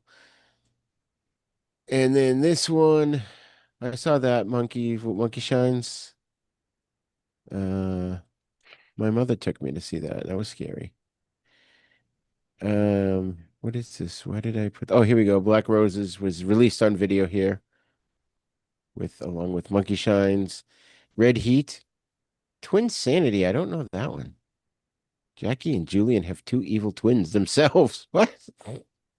I don't know what movie that is. Twin Sanity. You have to look that one up. Twin Sanity. That sounds interesting. Late 80s. Vic Morrow and Doug McClure. Four beautiful women track down an assassin. Wow, that's a hell of a movie. What do we got? Oh, here we go. It's on video again for $80. Imperial Entertainment. Heavy Metal Demon turns kids into monsters. It's pretty accurate. It Oh, sounds this a I little it sounds a little more promising than the movie delivers. yes, exactly. Do you remember this store? I vaguely remember Popcorn. The one we No. had in Burlington, Mass. It eventually became a Tower Records. No, we didn't have Tower Records in Pittsburgh or Popcorn or any of the big chains. We had a local chain called National Record Mart. Huh. And there were a couple other ones. There was one called Oasis Records and Tapes. That's cool. But oh God, we had a couple of there were Sam Goodies in the area, but we didn't really have any near us in Pittsburgh. Yeah. I think it was like the Greensburg Mall had a Sam Goody. Sam Goody. I remember Sam Goody. Oh, goody. Youngsters will enjoy Big Top PB. Oh, here it is. Let's zoom way in. Here it is, Black Roses. When the sleepy town of Mill Basin's invaded by a sleazy band of hard rockers, the townspeople try to stop their concert series.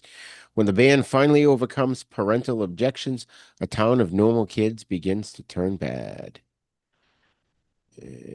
What is this X? Oh, wait, what is this ordinary car? You could drive a 89 BMW. That's funny. All right, so here we go. News flash. Satanic zombie rock band in the Midwest is turning innocent young teens into sadistic beasts. Bloody footage at 11. That may sound like a Gotta love nightmare it. straight from the geriatric brain of a Washington wife, but it's actually the plot of an upcoming new movie called Black Roses. Lending a little hard rock credibility to the proceedings is none other than drummer Carmine Appice, who plays a satanic zombie rock drummer, of course. And wouldn't you know, the only guy in town who notices the band's effect on the kids is a friendly local high school teacher who must prepare for battle with the heavy metal devil Damien and his mysterious minions. Black Roses will be sent to theaters everywhere in the near future. There's no word on whether Cher, whose band was named Black Rose years ago, will reprise her Witches of Eastwick role. So they were anticipating a theatrical run for this, but it never got it, huh? I guess not. It's hard to find. I mean, I did look for these movies too, playing theatrically, and I couldn't find any evidence. Yeah.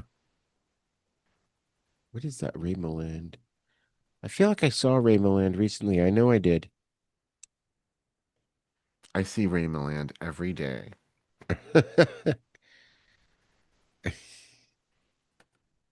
All right, here we go. So this was some stuff going on. Oh, Dead Heat, Treat Williams and Joe Piscopo. We may have covered that. I think I might have, you know what? I think I did that on Then Is Now when we were talking about zombie movies, but that was the entertaining movie. You revisit it now, some of it falls flat.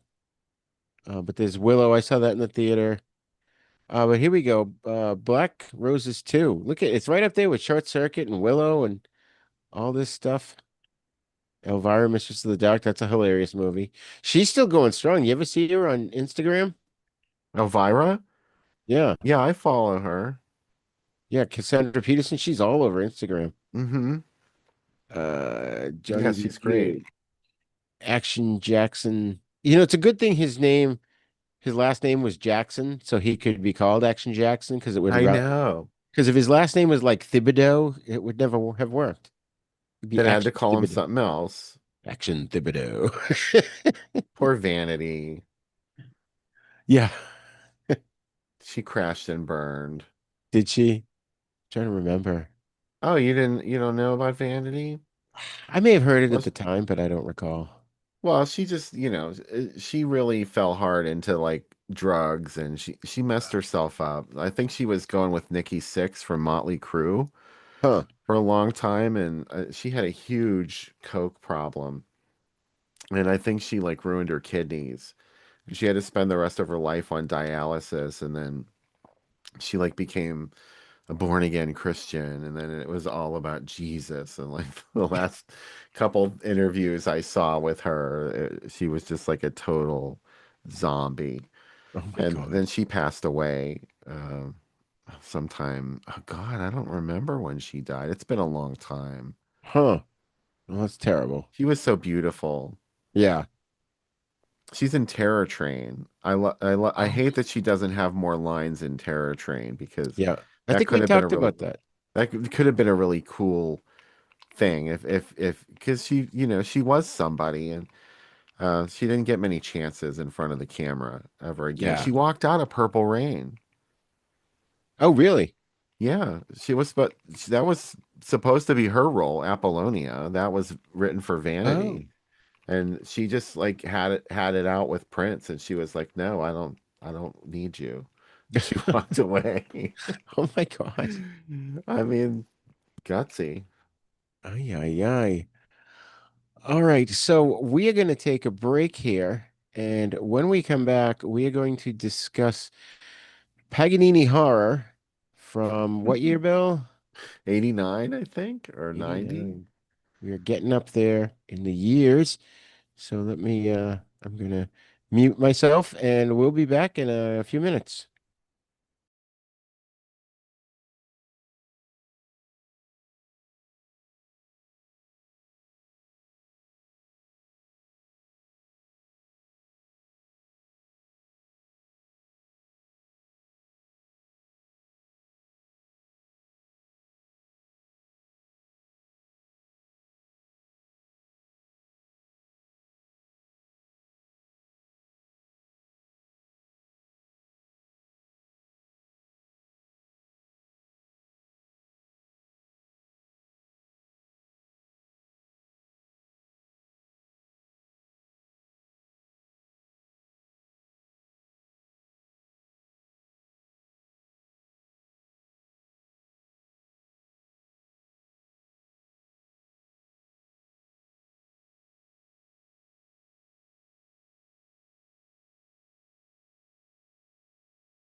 Okay.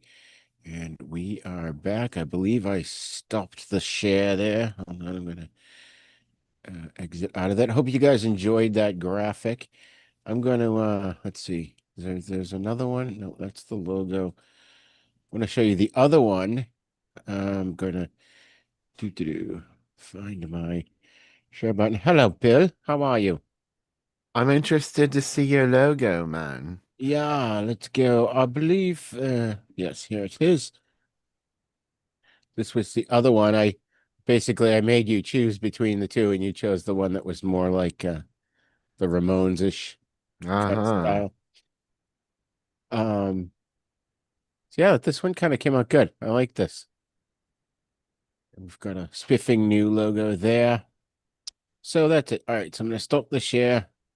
And I thought our ad on the Facebook event page looked kind of snazzy. It's always top notch. Top notch old chap. So I forgot for us to do our final thoughts on Black Roses. Oh, and I wanted to say, I know I had a couple of other things I wanted to say, but to be honest, I had to go to the bathroom really bad. Um, Been there. We'll be there again soon, I'm sure. So I thought the movie started strong, leaning into the small town satanic paranoia and the generational panic as a slick metal band slowly corrupts the youth. I thought it had real potential to become like a sharp satire about influence and hysteria and stuff like that. But halfway through, it kind of traded the tension it was building for a showcase for their special effects, and it turned something that was really character driven and could have been even more character driven into sort of a parade of latex demons and stage chaos. And don't get me wrong, I thought it was entertaining, but I felt like there was a certain potential it could have had to be even better than what it was. Yeah, I like this movie a lot, actually. There's something about it that falls short, and I think that that is because there is no good music in it. It does not have good music. And um that's important because we were talking about Trick or Treat, another example of this same sort of thing. And the music in that is good because that's one band that recorded that. It was Fastway that did the soundtrack for that. So at Oh, least okay. even if it wasn't your thing, it sounded like the real deal because it was. This is like false metal, like they say in Trick or Treat. The music in this is just bogus. It's someone's idea of what heavy metal sounds like. Someone who does not know metal at all. Not Right. even Yeah. like hair metal sounds like this. Like the Yeah. lightest of light, like the lightest Bon Jovi record you ever heard does not sound like this. So that was a bummer. That's the only bummer I have with this movie though, because I loved it. It was so over the top with the goofy PMRC stuff. I thought it did that a lot better than the other movies of this same genre, Yes. actually. I Yeah. think if it had better songs in it, if it had more believable metal in it, it would have been top notch. Right. Right. And back when I was a kid, when I first saw it on video, I kind of believed it because I didn't listen to metal. I didn't know it was still one of those scary unknowns. So, I thought that's what it was. Um, all right. So speaking of which, there's something to be said about the song lyrics in this next movie, which is Paganini Horror from 1989. And the synopsis is as follows. Excuse me. A rock band discovers a supposedly cursed, unreleased Paganini composition and thinks, it will be really boost our career performing this in a haunted villa.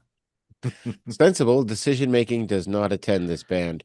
As they rehearse, supernatural events escalate. The spirit of Paganini may or may not be personally invested in their doom. People vanish. Blood appears. A violin becomes the most dangerous instrument since the electric guitar in Black Roses.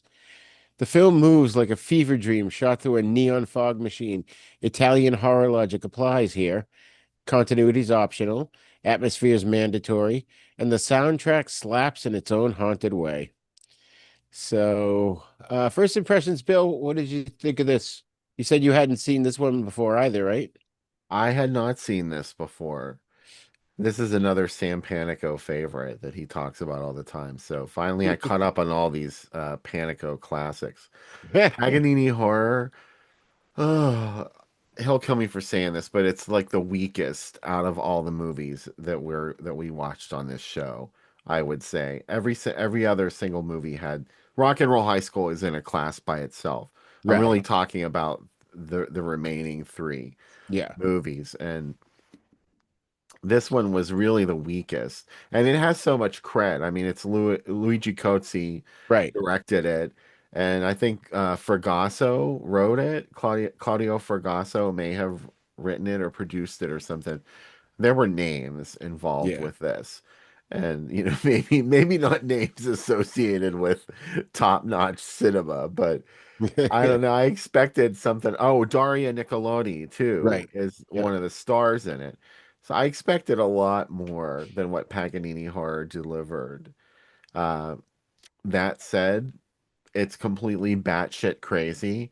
It makes no sense, and you can't really fault a movie like that. So it wasn't that bad. I'm just looking up, was Paganini real? Yes, Niccolo Paganini was a real Italian violinist, guitarist, and composer. Wow. For the night 1782 to 1840. Okay, that's cool. I kind of assumed he was real, and then I just realized now that I hadn't looked it up to see if he was real or not. But yeah, I Real. I like this movie. I I think it surprisingly tried to make sense of itself for a while, and then it got nervous and started to second guess itself. And then, after a while, you're like, wait, what the hell's going on? Because it seemed like it wanted to be coherent. But it was a fun Italian horror that I'd never heard of. I happened across it. I don't know exactly where I happened across it, but it was recent, like within the past couple months. Um, I don't know. I found it refreshing. I'm not going to say what happens in the end, but it's got a very Twilight Zone kind of ending to it, and I thought that was really kind of cool. I was perplexed by what the heck Donald Pleasance was doing in this movie, badly dubbed, might I add. Did you notice Yeah, that was not his voice? a very bizarre appearance by Donald Pleasance, Yeah, I must say, especially since it wasn't that long since he had been in Dario Argento's Phenomena. right. And there may That have was been something. 79, wasn't it?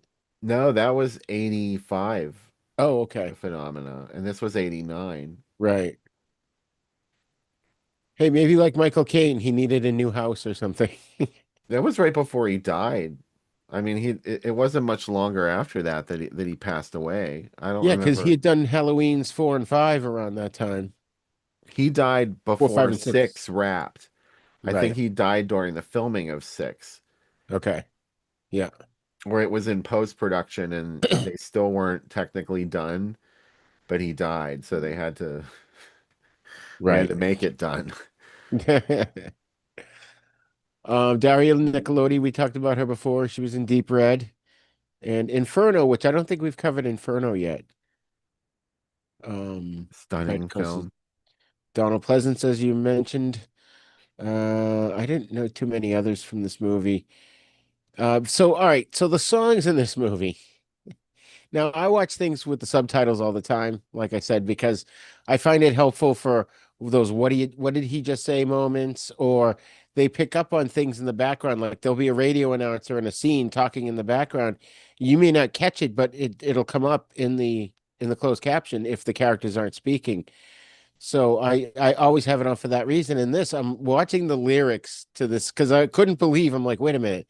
I couldn't believe my ears. Am I hearing what they're saying? Because there was the song was comprised of a series of sentences that were unrelated to each other, some of which made absolutely no sense anyways.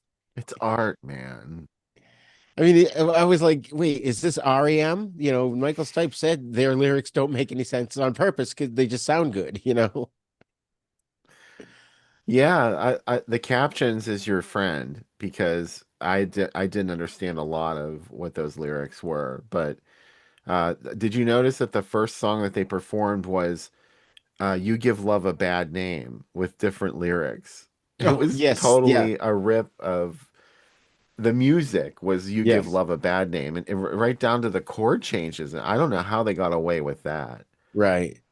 I don't know. Well, Well, maybe it because no did. one heard it. I was gonna say, yeah, wasn't released here, so um I guess Donald Pleasance reportedly filmed his scenes quickly. You don't say. But I was pleasantly surprised though. I'd never really heard of this. And I was like, wow, cool. An Italian horror film I hadn't heard of before. I liked it. Yeah, it is probably the weakest of the four we're talking about tonight. There was one part where they finally realized they should use music to fight against the evil. And I was thinking, oh no, all of a sudden it's going to become the music video, and the three of them are going to be like doing their music video song. If only. That would have been more interesting than what That's really true. happened. I kind of liked the whole like the using the violin thing because I wasn't expecting that. Again, I was expecting a music video. So, um, all right, so let's look at what we've got here for graphics. Episode 40. Can you believe this is our 45th episode? Wow. It's crazy. Crazy. What year was it that we did the first one? I don't Ah, even remember. well, if there's 12 months in a year, 12, 24, 36, 48. That's 4 years. But we skipped a couple of months here and there. So probably a little over 4 years ago, which would have been, what is this, 2026? So 25, 24, 23, 22. So probably 2021 around there. Sounds about right. You know what? The best way is just to look at it on our YouTube page, whenever the first one was posted. So we'll try and do that. And of course, I forgot to look for my novelization of the dark. It's not jumping out here at me. Uh, so let's see if I can put a pin in that. But I'm gonna open this up and then I'm gonna share it because sharing is caring, as they say. And here we go. All right. So what we've got here. Oh, this was interesting. I remember like Sean Young was becoming unhinged, but there was this thing where apparently James Wood, she says it's ridiculous that James Woods charged her that she sent him and his fiancee Sarah Owens a disfigured doll and made harassing phone calls to them. Those charges have been the source of a Los Angeles Police Department investigation, which is inactive and in an inactive state. I don't know what that means. And she says there's nothing they could find because there's nothing I've done. I haven't spoken to Jimmy Woods since December 10th, 87, the last day of shooting the booth. But the thing is, that's so specific of a threat. You know what I mean? Like she sent us a disfigured doll. I have a feeling they're not lying. No, of course they're not lying. She sounds so guilty defending herself too. She's like, I don't Yeah, even know what they're talking about. right. Yes, you do.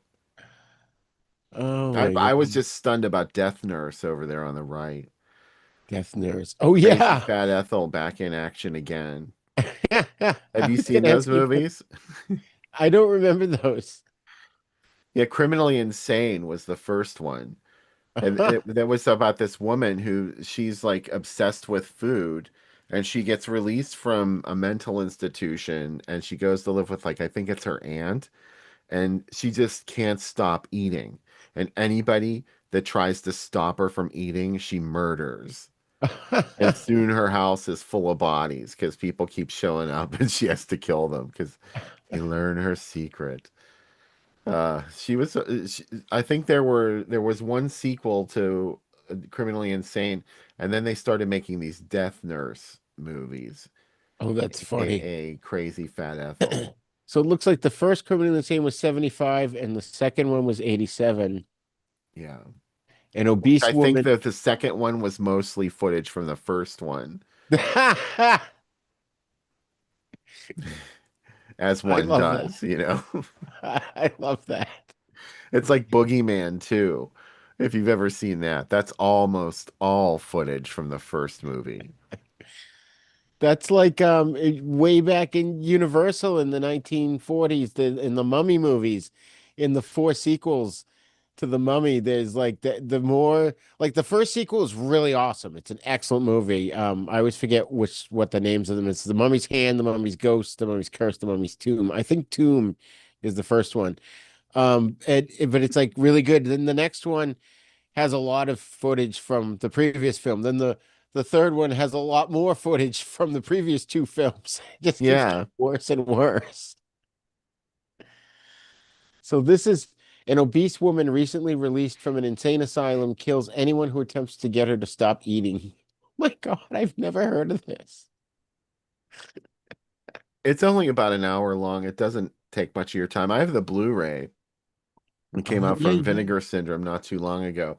It was originally released on a double bill with another movie that was about an hour long, made by the same director, Satan's Black Wedding, which was a vampire movie. I love both of them because they're super cheap and, ultra regional. They're right up my alley. They That's were awesome. filmed in San Francisco. Crazy Fat Ethel was, or Criminally Insane is what actually the real title. It was filmed in San Francisco and has some Ethel great is psychotic and scenery. delusional and has a hefty appetite. Yeah. And like looking at it now, like she really doesn't look like she's that big. Right. Because now we have like my 600-pound life on TV. I no kidding. So they make her look, positively svelte. What was the nurse one title? Death Nurse. Death Nurse. Because it looks like everyone was back from the first movie for part two. That Yeah, was but wow. it's footage from the first movie. That's why. Oh, that's right. They That's had right. to they had to credit everybody, I guess. So Death Nurse is murders overweight nurse Edith and her brother run a medical clinic out of their suburban home. They take in patients, kill them, and continue to bill the state for their care. But a nosy country inspector threatens to complicate this foul family business. So it's the See, she same. branched out in that one. That's hilarious. So it's the same director and same actors? No, I don't think all of them are by Nick Millard. I'm Oh, not hold on. No, sure. he did Criminally Insane 1 and 2, and Priscilla Alden is in all three of them. Yeah, the Uh, actual Death Nurse, Criminally Insane, Crazy Fat Ethel is in all of them. yeah. Unfortunately, she has now passed away. Oh, I can't get the tab to come up on my screen. Or what if I do this? All right. So, anyways, Death Nurse. Get back to that. Fat Ethel 2. So these are another thing of movies that have multiple titles. So over here, Fright Faves. Anthony Perkins plays Dr. Jekyll and Mr. Hyde in Edge of Sanity, while Robert Freddie England takes the title role in Cannon's Phantom of the Opera remake, and Donald Pleasance co-stars with Italo actress Daria Nicolodi in the musically inclined Paganini horror. Watch for him. So yeah, somebody got cold feet about releasing this in the US. Yeah. Or maybe they were talking about coming. Yeah, this is all stuff that was coming on video. So Oh, right. I Yeah. guess it went straight to video. Still crazy and fat after all these years. Oh my God. So here's a scene from the movie where they're all freaking out. I don't know. I enjoyed this movie. I liked its dreamlike state. And then I think this is the one. It was either this one or the next one where it suddenly gets batshit crazy. And I love me some batshit crazy, you know? Oh, of course. You know, you gotta love this. I mean, this is awesome marketing. That like that right there as a kid, I'm like, I want to see that. I'm terrified. I'm gonna have nightmares, but I want to see that. Yeah, nobody could deliver what that Right. image promises. That's true.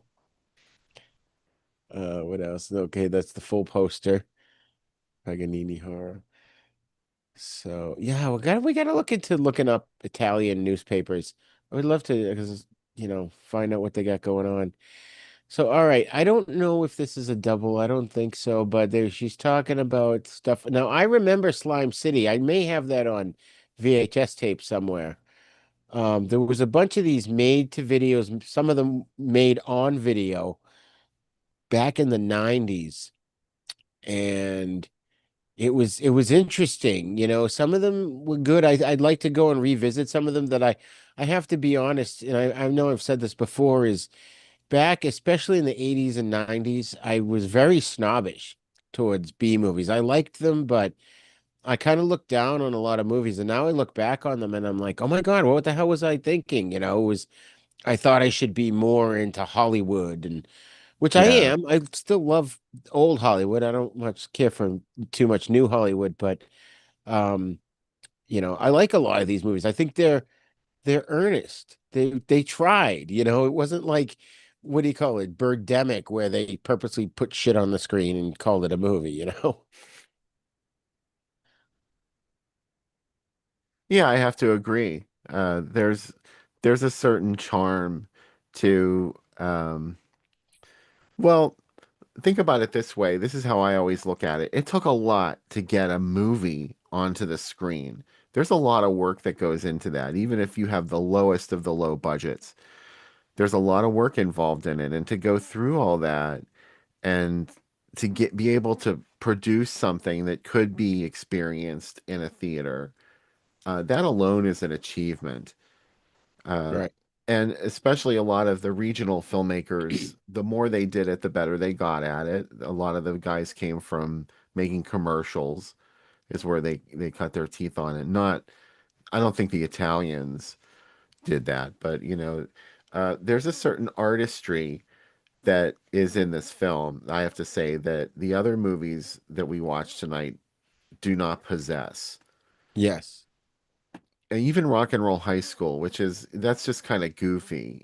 There's a lot of great images in it, but this has a certain elegance to it visually. Paganini horror, I'm talking about. Yes. So that I have to say, I know I said that this was the least of the movies that we watched tonight. That doesn't mean I don't like it and that there's nothing good in it. There are a couple of really shocking moments of violence in it, like especially the woman that gets crushed behind the invisible wall. Yeah. I felt so bad for her. And her head pops. This is like this like pastry Yeah. splattering all over the window or whatever it was. So that I'll say about Paganini horror. I can't deny that. Yeah. Yeah. This lady goes on about them. She's talking about Alien Outlaw, Alien Private Eye, or A Night to Dismember, not to mention, perhaps you'd rather not, Paganini Horror. The ad shows a skeletal violinist, Zombie Brigade, and Slime City. Now, be honest, don't those make you want to plunk down with the popcorn for a session of shameless screening? Of course. So she's got a ton of them here. A lot of them I haven't heard of. The Death Spa I've heard of. I've never seen it, but Maniac Cop I've seen. That's a classic. I love that she name dropped A Night to Dismember, a Doris Wishman film. Yeah, that's funny. Brain Damage, which is not Dead Alive. This is I think this is the one with Bill Bill Paxton and Bill Pullman, something like that. It's a Frank Henenlotter film, Oh, right. the It's the one basket with case Rick guy. Hurst. Yeah. A touching tale of a boy and his pet parasite. Yes. Yeah, that guy Rick Hurst, he's still on General Hospital. He plays Rick on General Hospital. All right, let's get going here. What do we got? All right, films to view at home with the shades drawn. Oh yeah, that's one of them. Oh, the same article. Not to mention, that's wicked funny. It's the same exact article. So yeah, I wasn't like we said. There's no movie ads, unfortunately, for this movie, which is too bad. What else have we got here about it? Would you believe in pit bulls from hell? Hollywood already is gearing up for next Halloween scare fair with a slew of monster, alien, back from the dead motion pictures. Here's by no means an inclusive list of films in various stages of production right now. Lobster Man from Mars with Tony Curtis as Sheldrake. Pitbulls from Hell. Damnation Express. The Dead Eat the Living. Memorial Valley Massacre. My Mom's a Werewolf. Hide Her in the House. Monster High, Man Who Became Dracula, Horror Show, and Paganini Horror, an Italian-made job starring the Halloween series Lame-Legged Shrink, Donald Pleasance. Lame-legged shrink. What the fuck?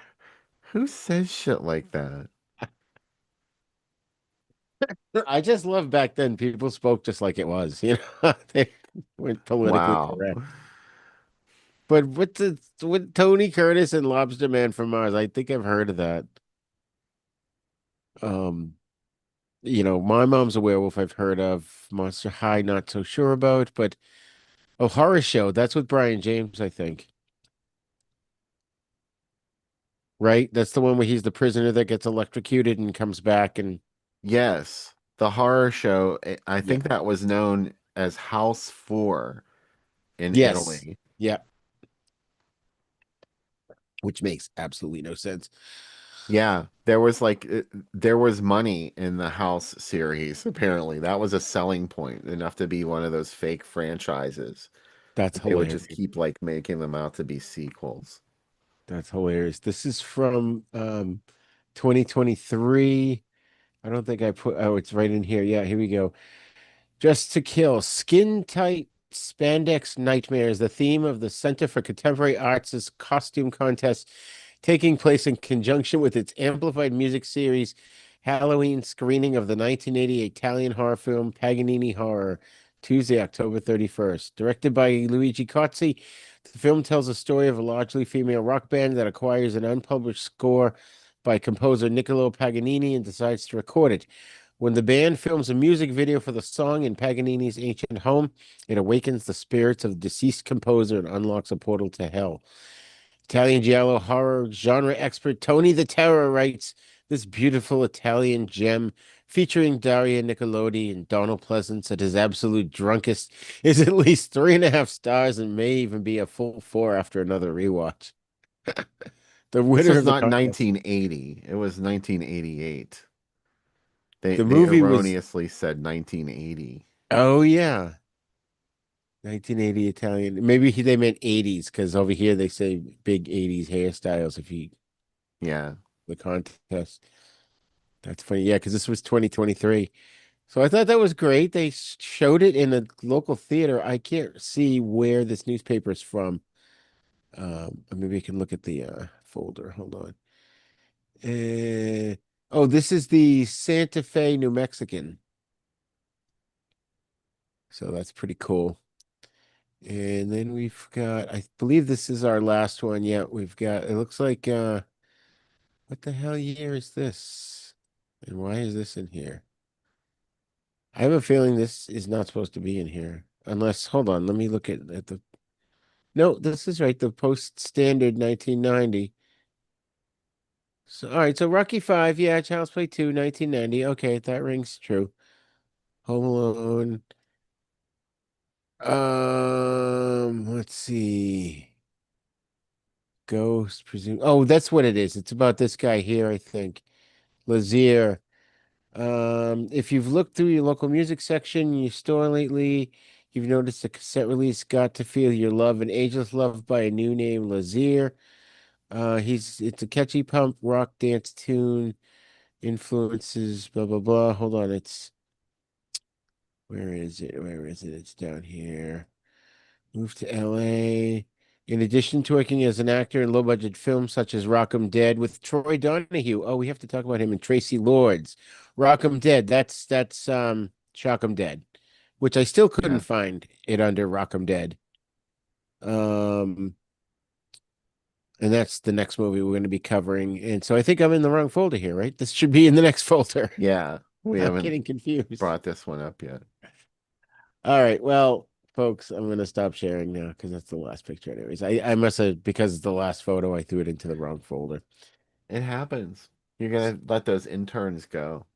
Yeah, interns are fired. I'm just gonna tell you. So we still don't have any comments on social media. Uh, that's fine. We're supposed to be getting. Are you getting snow tomorrow? We're supposed to be getting like 13 inches of snow. We got some today.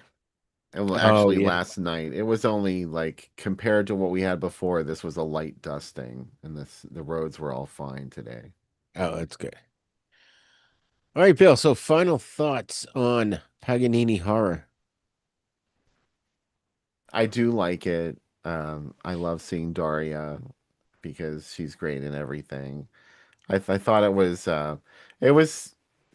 it's one of those Italian movies where people don't behave like normal human beings. They're not.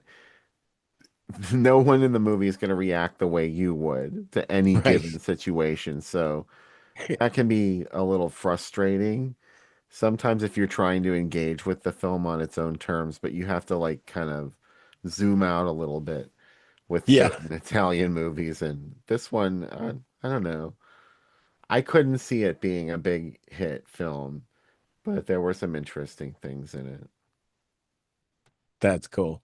That's cool. Yeah, I Yeah. recommend it. I think, especially if you're into Italian horror films, this was a nice find. I'd never heard of it. So I thought it was fun. It was creepy. It's got all those, like Bill mentioned, all those Italian tropes. The music is often inappropriate for the scene it's in, or it's too loud. You know, I had to keep raising and lowering the volume. It was like the music would come on and be blasted out of the room, and then I have to lower the volume.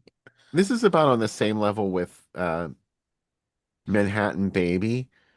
Because Lucio Fulci is, of course, he has so many movies that people get really excited about, like Zombie, Yeah, House by the Cemetery. yeah, But you bring up Manhattan Baby, and maybe people are not as uniformly enthusiastic about Manhattan Baby, and later ones, especially like Cat in the Brain. So uh, each one of those movies had interesting things about it. And that's the same thing with Paganini horror. It's not a Fulci film. I didn't mean that it was a Fulci film, but it's kind of on that same level with like mid-tier Italian horror. But that's just my perspective. I mean, maybe I'm just not seeing what's so great about it. yeah. Fulci directed Manhattan Baby.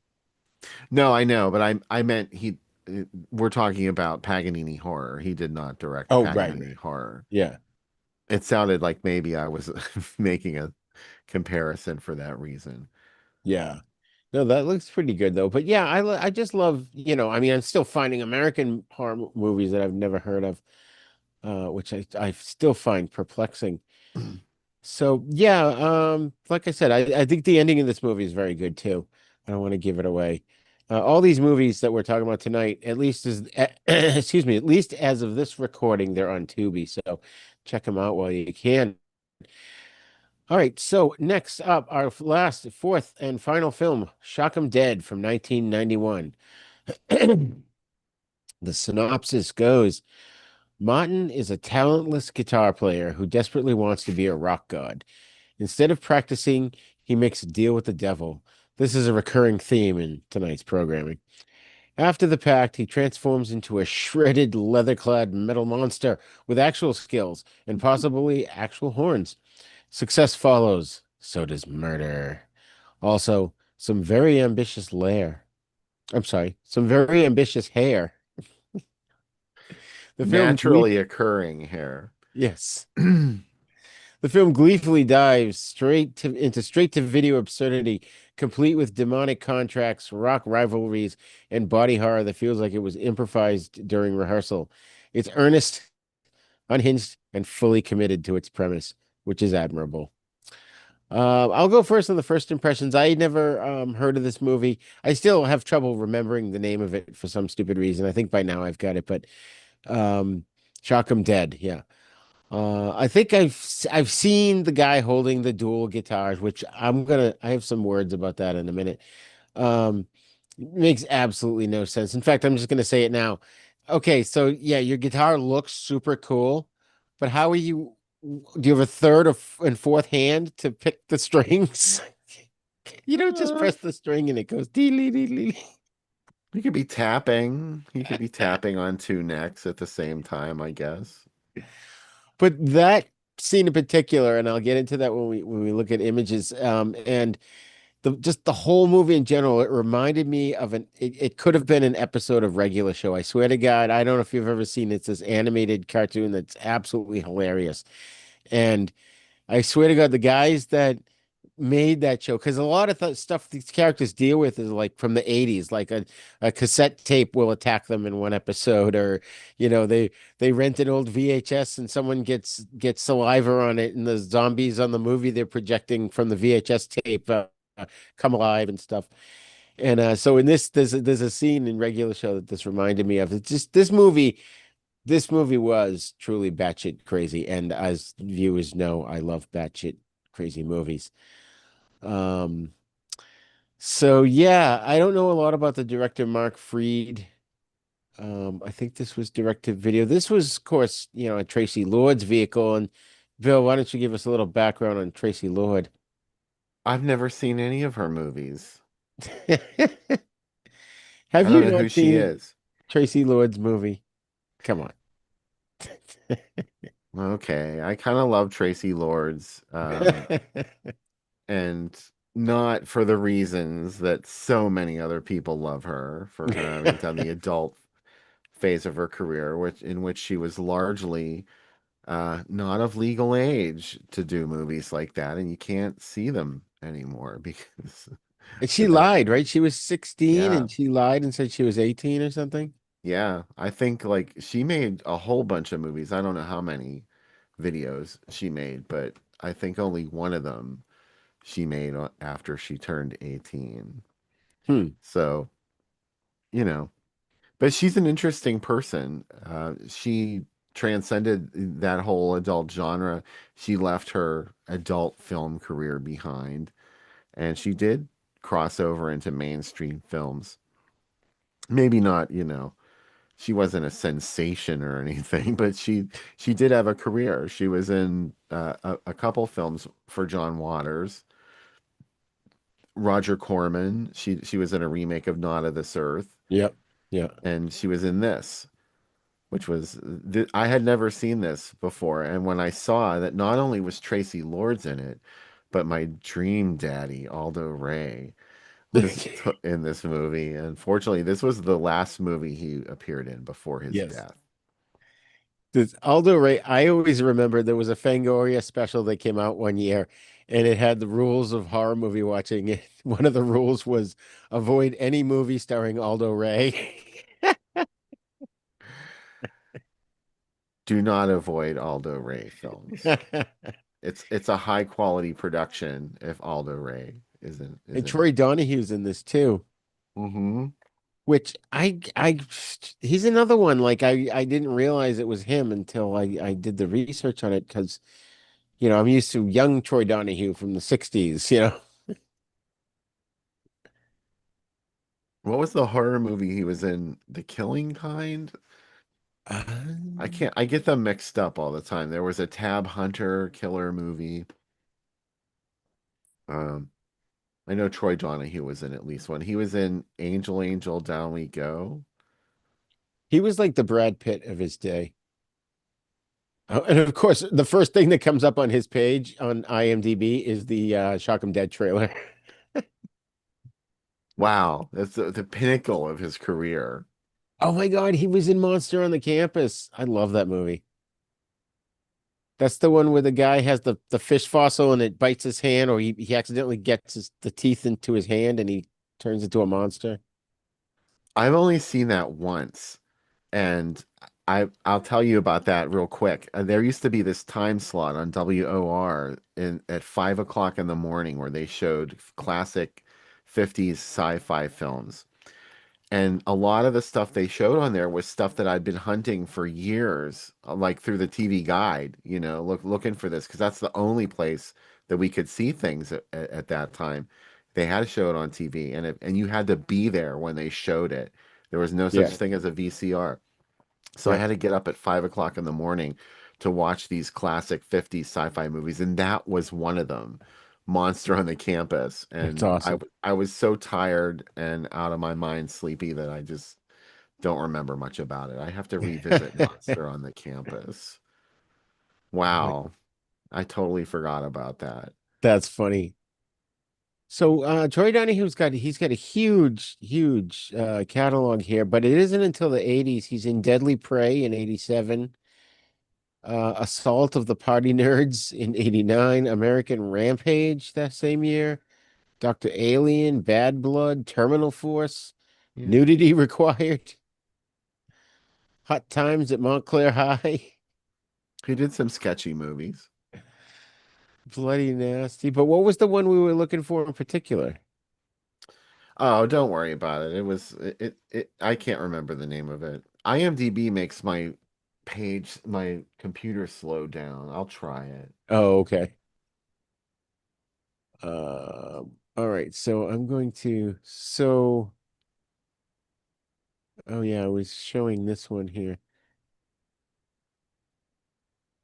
So yeah, so we looked at that article The from Love Thrill Murders, it was called. Sorry to interrupt you. the what? The Love Thrill Murders? Yeah, it was originally called Sweet Savior, but the more common title is The Love Thrill Murders. And he's sort of like a Manson type cult leader named Moon. What year is that? Oh, 71. Oh, okay. A very young Troy Donahue. Yeah. Oh, okay. The Love Thrill Murders. The Phantom Gunslinger he was in before that. They got some cool Mexican scary gunslinger movies. Where did my hold on? I lost my notes. Oh no, there they are. All right. So, yes, this was released straight to video in 91. It's frequently grouped in with Satanic Panic movies that we've talked about. It's earned its cult status. It's earned its cult status from its sheer absurdity, which I love that about this movie. Um, it's just yeah, this film has this, you know, just this energy. It's just crazy all the way through. It doesn't make a lot of sense, but who cares? But it's kind of an ode to the Faustian bargain kind of thing. It's similar to, Dr. Faustus with Richard Burton and Liz Taylor, where you get in this here, you've got the nerdy pizza employee who trades his soul to a voodoo priest for guitar stardom, and it's got all kinds of heavy metal references. I guess as a guitarist, Michelangelo Battio does his hands in the film. He plays a little like Steve Stevens to me. Yeah. Some of those solos that he goes off on. But Uh, yeah, it was An- pretty awesome.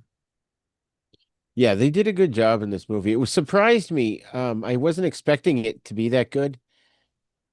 And I was like, oh, this is just gonna be, really bad. I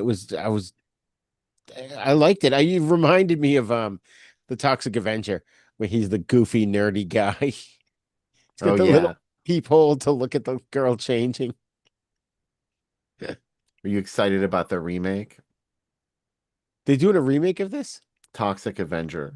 Oh, Toxic Avenger. Um, I liked what I saw in the trailer, but I have to see it to. I kind of wanted to see it when I knew when it came out, but that just didn't happen. So, all right, let me open up the folder for the last films. Shock 'em dead. We don't have a lot here either. This didn't have a thing, but I've got some cool one. All right, so I'm going to share this first one. This is what I was telling you folks um, about. Where is it? The regular show. There's a character that appeared. In fact, I think there was another one that had a similar guitar. But as soon as I saw the guy in the movie, which we're talking about on the right, and I thought of this guy on the left who's a villain on regular show. He shoots laser beams out of his guitar and stuff. But at least his guitar makes sense because with his right hand, he can use the pick on the strings of the top one or the bottom one. But in the other one, he can't use a pick at all. It happens by magic. That could be it. Or it's one of those video game ones where you press it and it just makes the tone. I I don't know. This whole movie just reminded me of Regular Show. Bill, you've got to check out Regular Show. It's absolutely hysterical, and it's our humor. It's made by people our age, so we get it. I mean, this was a video cover, I think, 25th anniversary for Shock 'em Dead. Very nicely That's done. really nice looking. Yeah. Yeah, I love how they kind of make it look like Tracy Lords is the star of the movie, and I guess she is. She's billed first in the yeah, credits. However, her character is not the central. I mean, I would say that the guy is the central character because right. it's all about his story. It's not her story. Yeah, that's true. All right. Let's see. Oh, this was what they had was pets don't always make the best gifts. Well, you got to put Yeah. holes in the box before you wrap them up.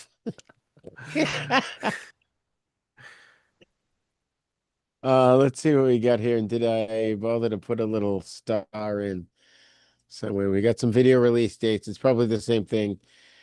Pucker up and bark like a dog is $80. I don't even know what that is. What? I don't know. Puck her up and bark like a dog. How would you do both of those things at the same time? I guess you could. Um, My Blue Heaven, that was a Steve Martin movie. Um, Ford Fairlane, I love that movie. I haven't seen that. Oh, here we go. Shock 'em Dead's the last one. Oh my God, it went up $10. 89.95. Good Lord. Gonna have to get that on Laserdisc. And that was about the same time period because Ghostbusters 2 was 88, I believe. All right, so then let's see what we got. Uh, what's up here? Oh yeah, here we go. Pump Up the Volume. That was a good movie. I remember that. I saw that in a theater. Yeah, me too. I forget if it was that movie or a different one. I was with some friends and we went into this one movie and it was probably like seven, and that got out and there was a movie across the way. You're in the theater, you're already in there where all the theaters are, and the movie across the way was Cuffs with Christian Slater, who's in Pump Up the Yes. Volume. And we're like, let's go see it. All right. And so we're like, by midnight, we were laughing our heads off at the movie. It wasn't even that funny, but we were so tired. I think the first movie might have been at like 8 or 9, and then the next movie was like at 11, and we were just gone. So anyway, Shock 'em Dead, it would be a little less than tragic if a flick featuring the combined talents of Tracy Lords, Troy Donahue, and Aldo Ray turned out to be all bad. Fortunately, Mark Freed's Fright farce, Shock 'em Dead, falls a fair distance from achieving that negative status. Freed's admittedly far-fetched fable sees California nerd angel Steve Quadros seal a demonic deal with a local voodoo woman, rock and roll fame and fortune in exchange for his immortal soul. Since the latter strikes our hero as a small enough sacrifice, Angel soon finds himself a heavy metal guitar ace fronting on an up-and-coming band. The only additional catch is Angel has to kill and continue living. While not in the same league as Brian De Palma's classic rock parable Phantom of the Paradise, which I wanted to cover tonight, Shock 'em Dead, despite its plot contrivances and cheap effects, at least approaches the level of the 1986 metal send-up Trick or Treat. That one keeps coming up, so we're gonna have to put a pin in that one too. Tracy's cast as the curvaceous object of Angel's evil eye is effective in a wide array of tight-fitting rockwear, while Aldo shouts convincingly and Troy impresses as a slick record exec. Oh my God. So look what was on video at the time though. Die Hard 2, Flatliners, Days of Thunder, Darkman. Oh, I love Darkman. Navy Steals. Darkman's one of those movies that I think my imagination did a lot more with that movie than the movie did. Which one? Dark Man? Darkman, yeah. I I don't even really remember love that that movie. movie. Huh? I don't even remember that movie. That was Liam Neeson. It was Sam Raimi directed it. and it was I know post. I saw it. I just can't remember anything about it. Oh Flatliners is yeah, the only movie I've seen on this entire list, other than Darkman. that's funny. I haven't seen Darkman. any of that other stuff. We may have I've to seen cover Die Hard Darkman. 2. Yeah, I saw that. Yeah, Die Hard 2. I hated that movie, but then my son made me watch it again, and then I ended up liking it. Um, Rocky and Bullwinkle. That's the one with, isn't that Robert De Niro and oh no, I'm thinking of Boris and Natasha.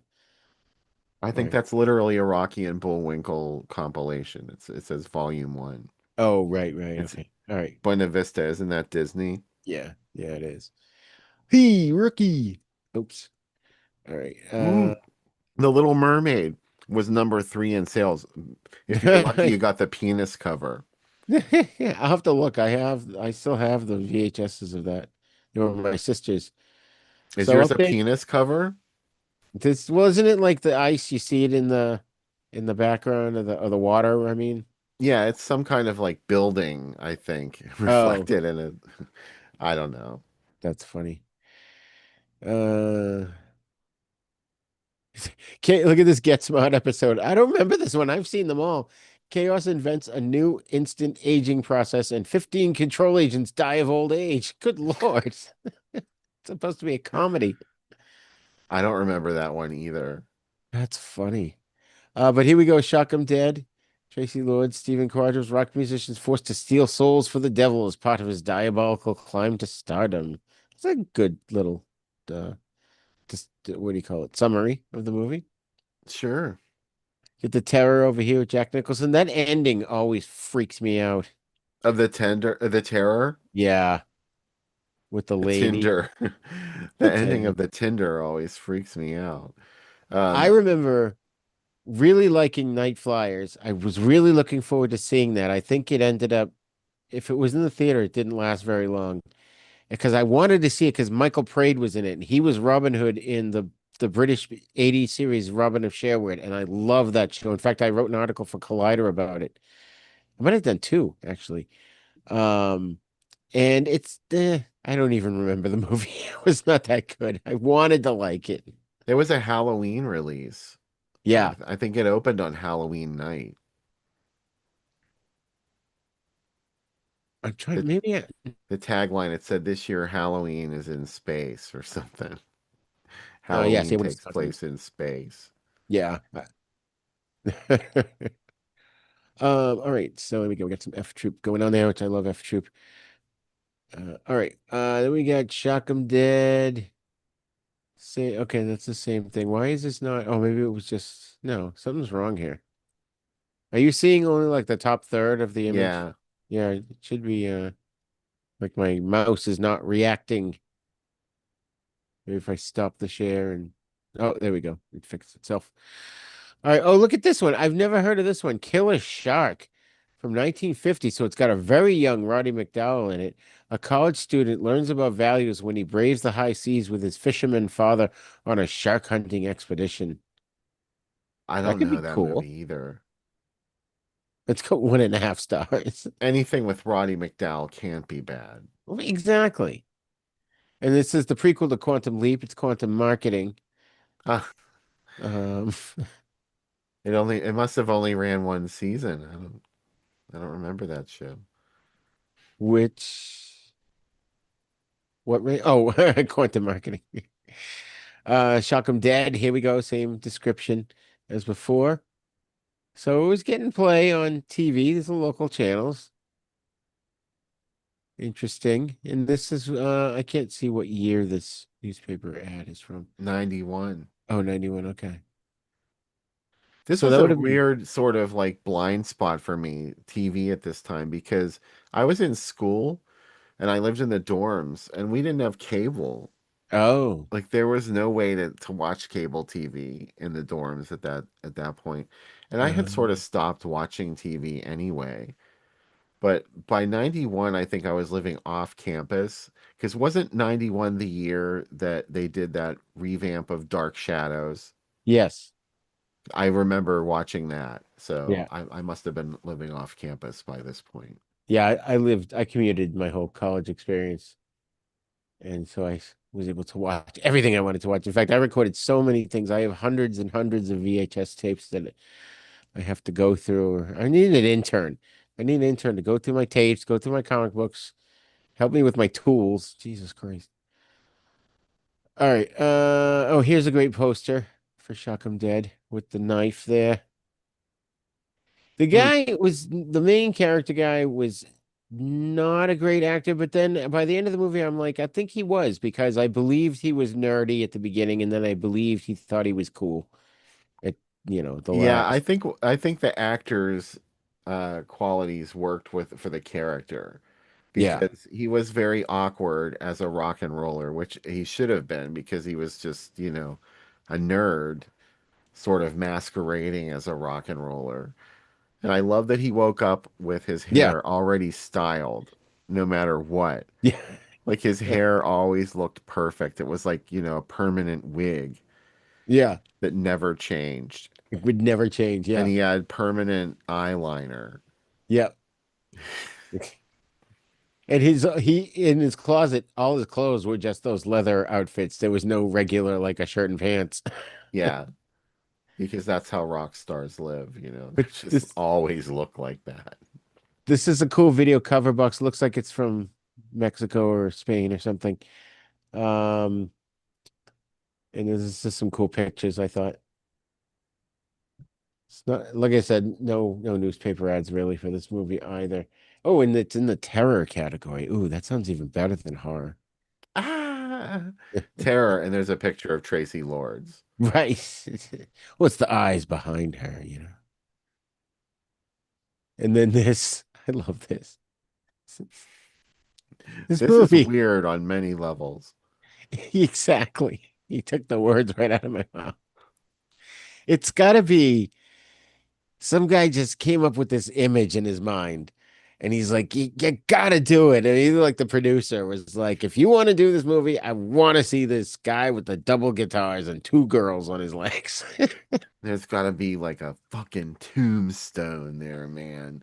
And like Yeah, yeah. off to the side of the tombstone, Tracy Lords is standing there. It looks like she's really cold and she's regretting wearing that dress Yeah. because now she's afraid and chilly. And there has to be like Miami pink and sort of like a green tint for the lettering. I know that's that horrible, horrible direct-to-video lettering, coloring. Oh, It's Pepto-Bismol. it's yeah, it's dollar store, and the dollar store is even embarrassed to sell them. I have One so thing for many a long, movies that are like that. especially in the late 90s. Like Yeah, it started in the late 90s and then early 2000s.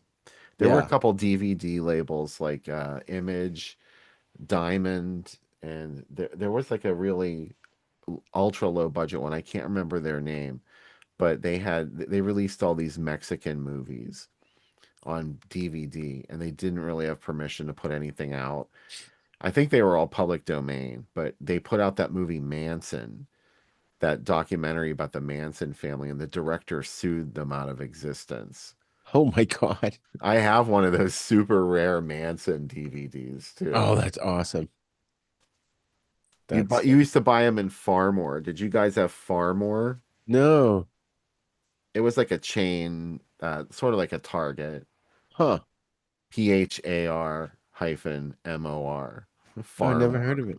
No. Interesting. All right, so what do we got here on the grid? We got a couple of things.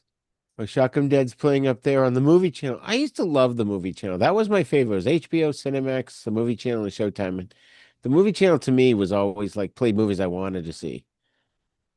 But then down here, I noticed we've got the children, followed by Shockwaves on Oh my USA. God. That's like a Commander USA marathon. I was gonna say it's gotta be.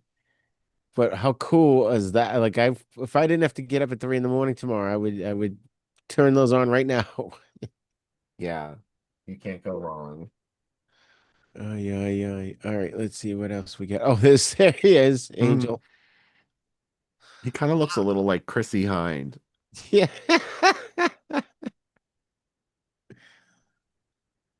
Oh my God. This is a cool cover. This is still another dollar store color cover. It's rated M, so it's got to be European. It's Australian, Oh, I there you think, if go. it's rated M. Yeah, okay. Australia, Australia, Australia. Martin will give anything to be a rock and roll star, even his soul. And what does it look like? Does it look like she's serving a pizza pie and he's popping out of it? Kind of. That's what it It's just looks like an like. elaborate sort of centerpiece for her pizza. Yeah. She's like, I hope you like it. Oh, it looks more like a shrimp, sort of like a shrimp salad. Ew. You All right. And eat then, it with chips. She has a bowl of chips there off camera that you can't see. oh. All right. And then this one, I apologize. I can't see. Here we go. Staten Island Sunday Advance, Sunday, April 7th, 1991.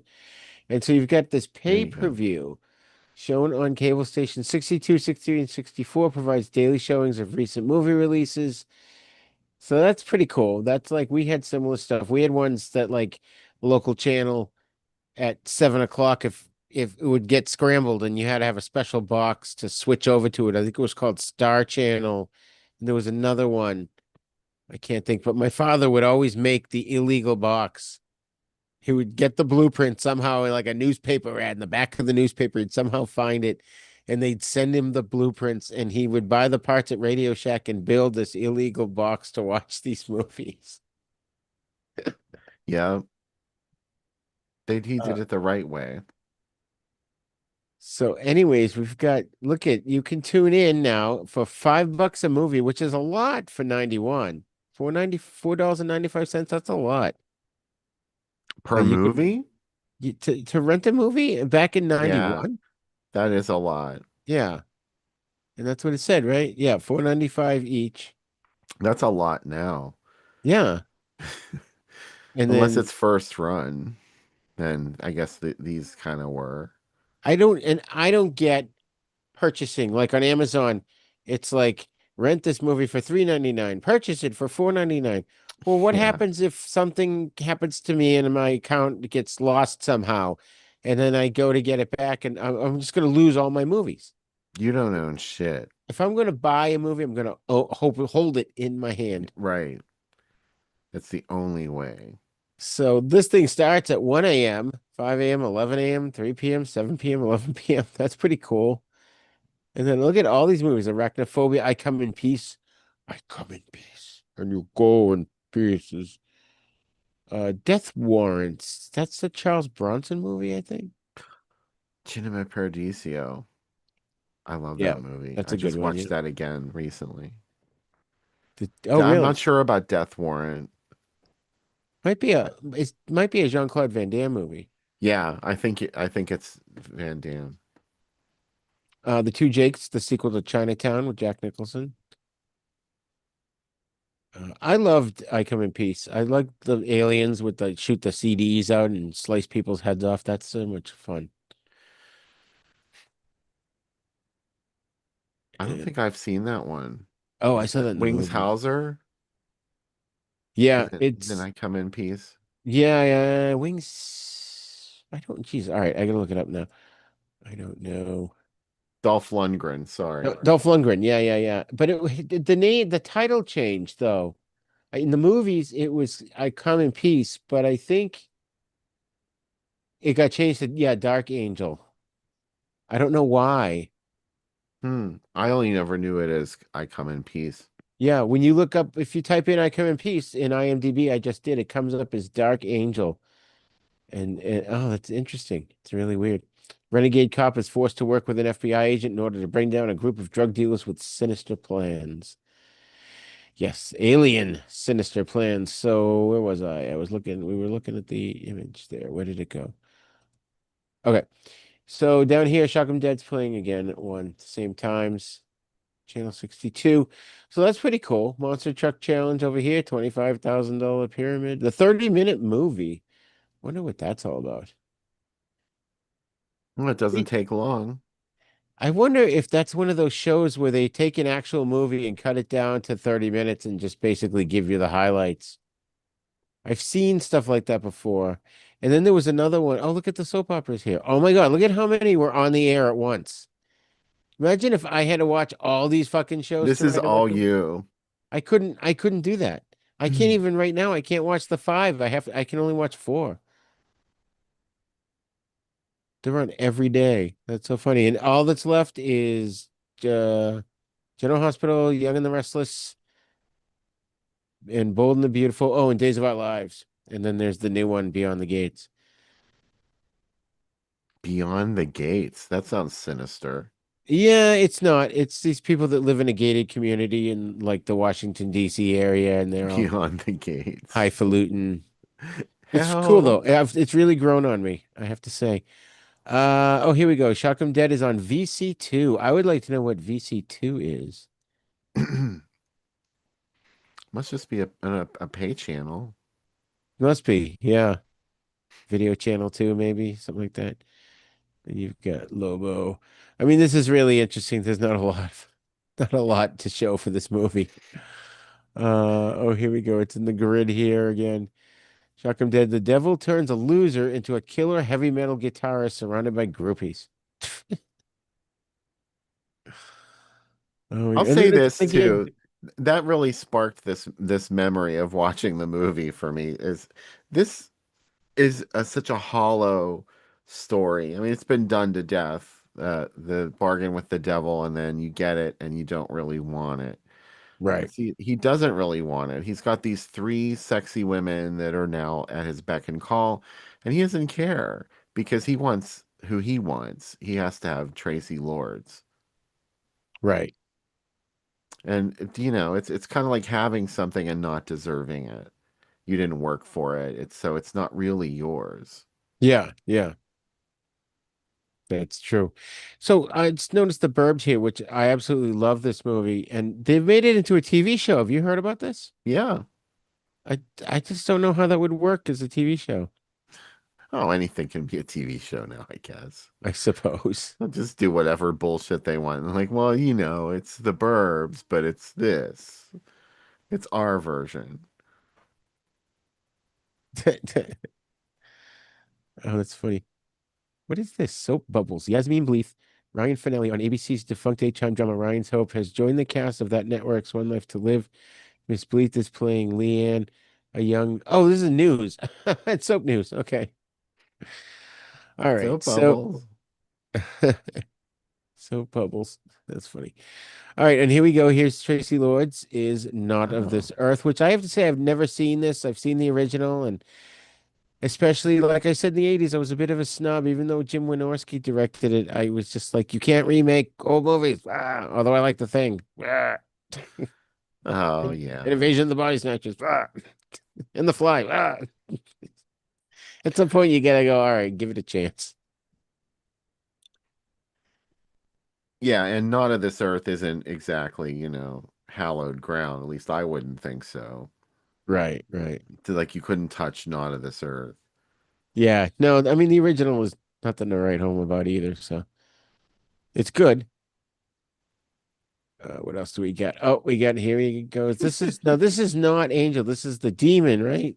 That appears to him I guess, yeah. with the guitar.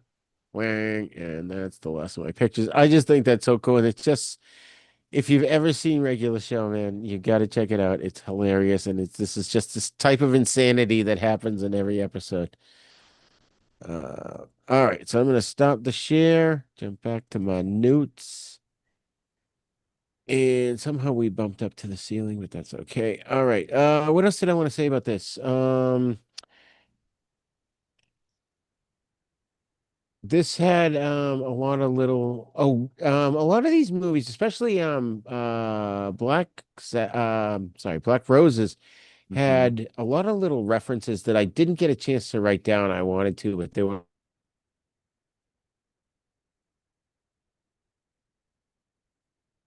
little horror names here and there that were tossed out. Michelangelo Battio doing the guitar hands. He did an awesome Awesome job, I thought.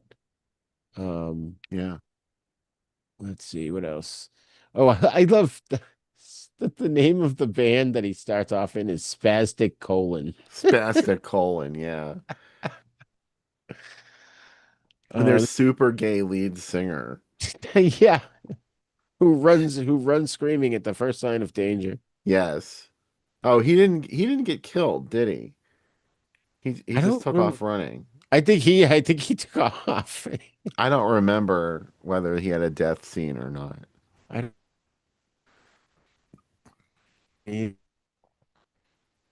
either. So this movie's been compared to Hard Rock Zombies. That's another one. Um, oh yeah, here we go. So here's an interesting thing. Someone pointed out the characters surrounding Angel, Michelle, Monique, and Marilyn all start with M, potentially hinting at M being the 13th letter of the alphabet. So there could be some kind of reason they did that. That could be the reason why they did that. Wow. That's I don't deep. think they thought that deeply into it, but maybe, who knows? So, Bill, final thoughts on Shock 'em Dead. I loved it. Watch it just for Aldo Ray, if nothing else. He's the meanest pizza shop owner you've ever seen, and he looks great in his tight pizza shop uniform. And he gets a great fight scene in before he has to suffer a really undignified death. Right. Oh my God. Yeah, I love this movie too. I thought it was super fun. Caught me off guard, which was great. It was super cheesy, but that's part of the charm, I think, of this movie. It's just so batshit crazy. I highly recommend it, especially if you're nostalgic for some early 90s cheese that has an 80s influence. I mean, obviously this guy's hair, that's still 80s hair. And this is now we're in the 90s. It was still kind of carrying over, Yeah, I think this was probably like the last grasp of the hair bands. it was already dying out. Yeah, this is like thank God it's Friday showing Yeah. up when after disco was already declared dead. This is sort of times were changing Yeah. and it was a couple years too late. However, it's also sort of a spoof. It's spoofish and not as spoofish as the other one, Black Roses.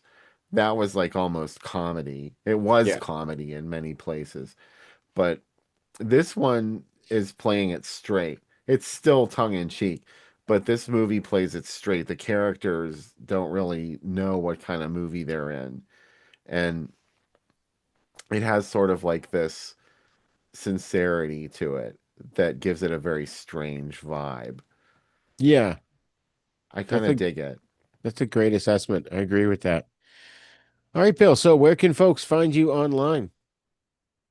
Uh, uh, Follow the Groovy Doom Facebook page and also subscribe to the Groovy Doom YouTube channel. That's where you'll find me. Also, I publish a fanzine called Drive-In Asylum, groovydoom.etsy.com. Awesome. Awesome.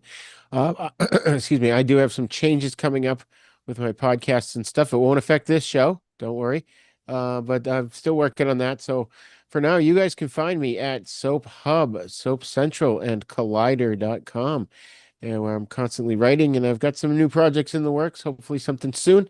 And that's it. So thanks a lot for joining us this month. And we hope to see you again next month when we talk about another set of scary movies. Take care, folks.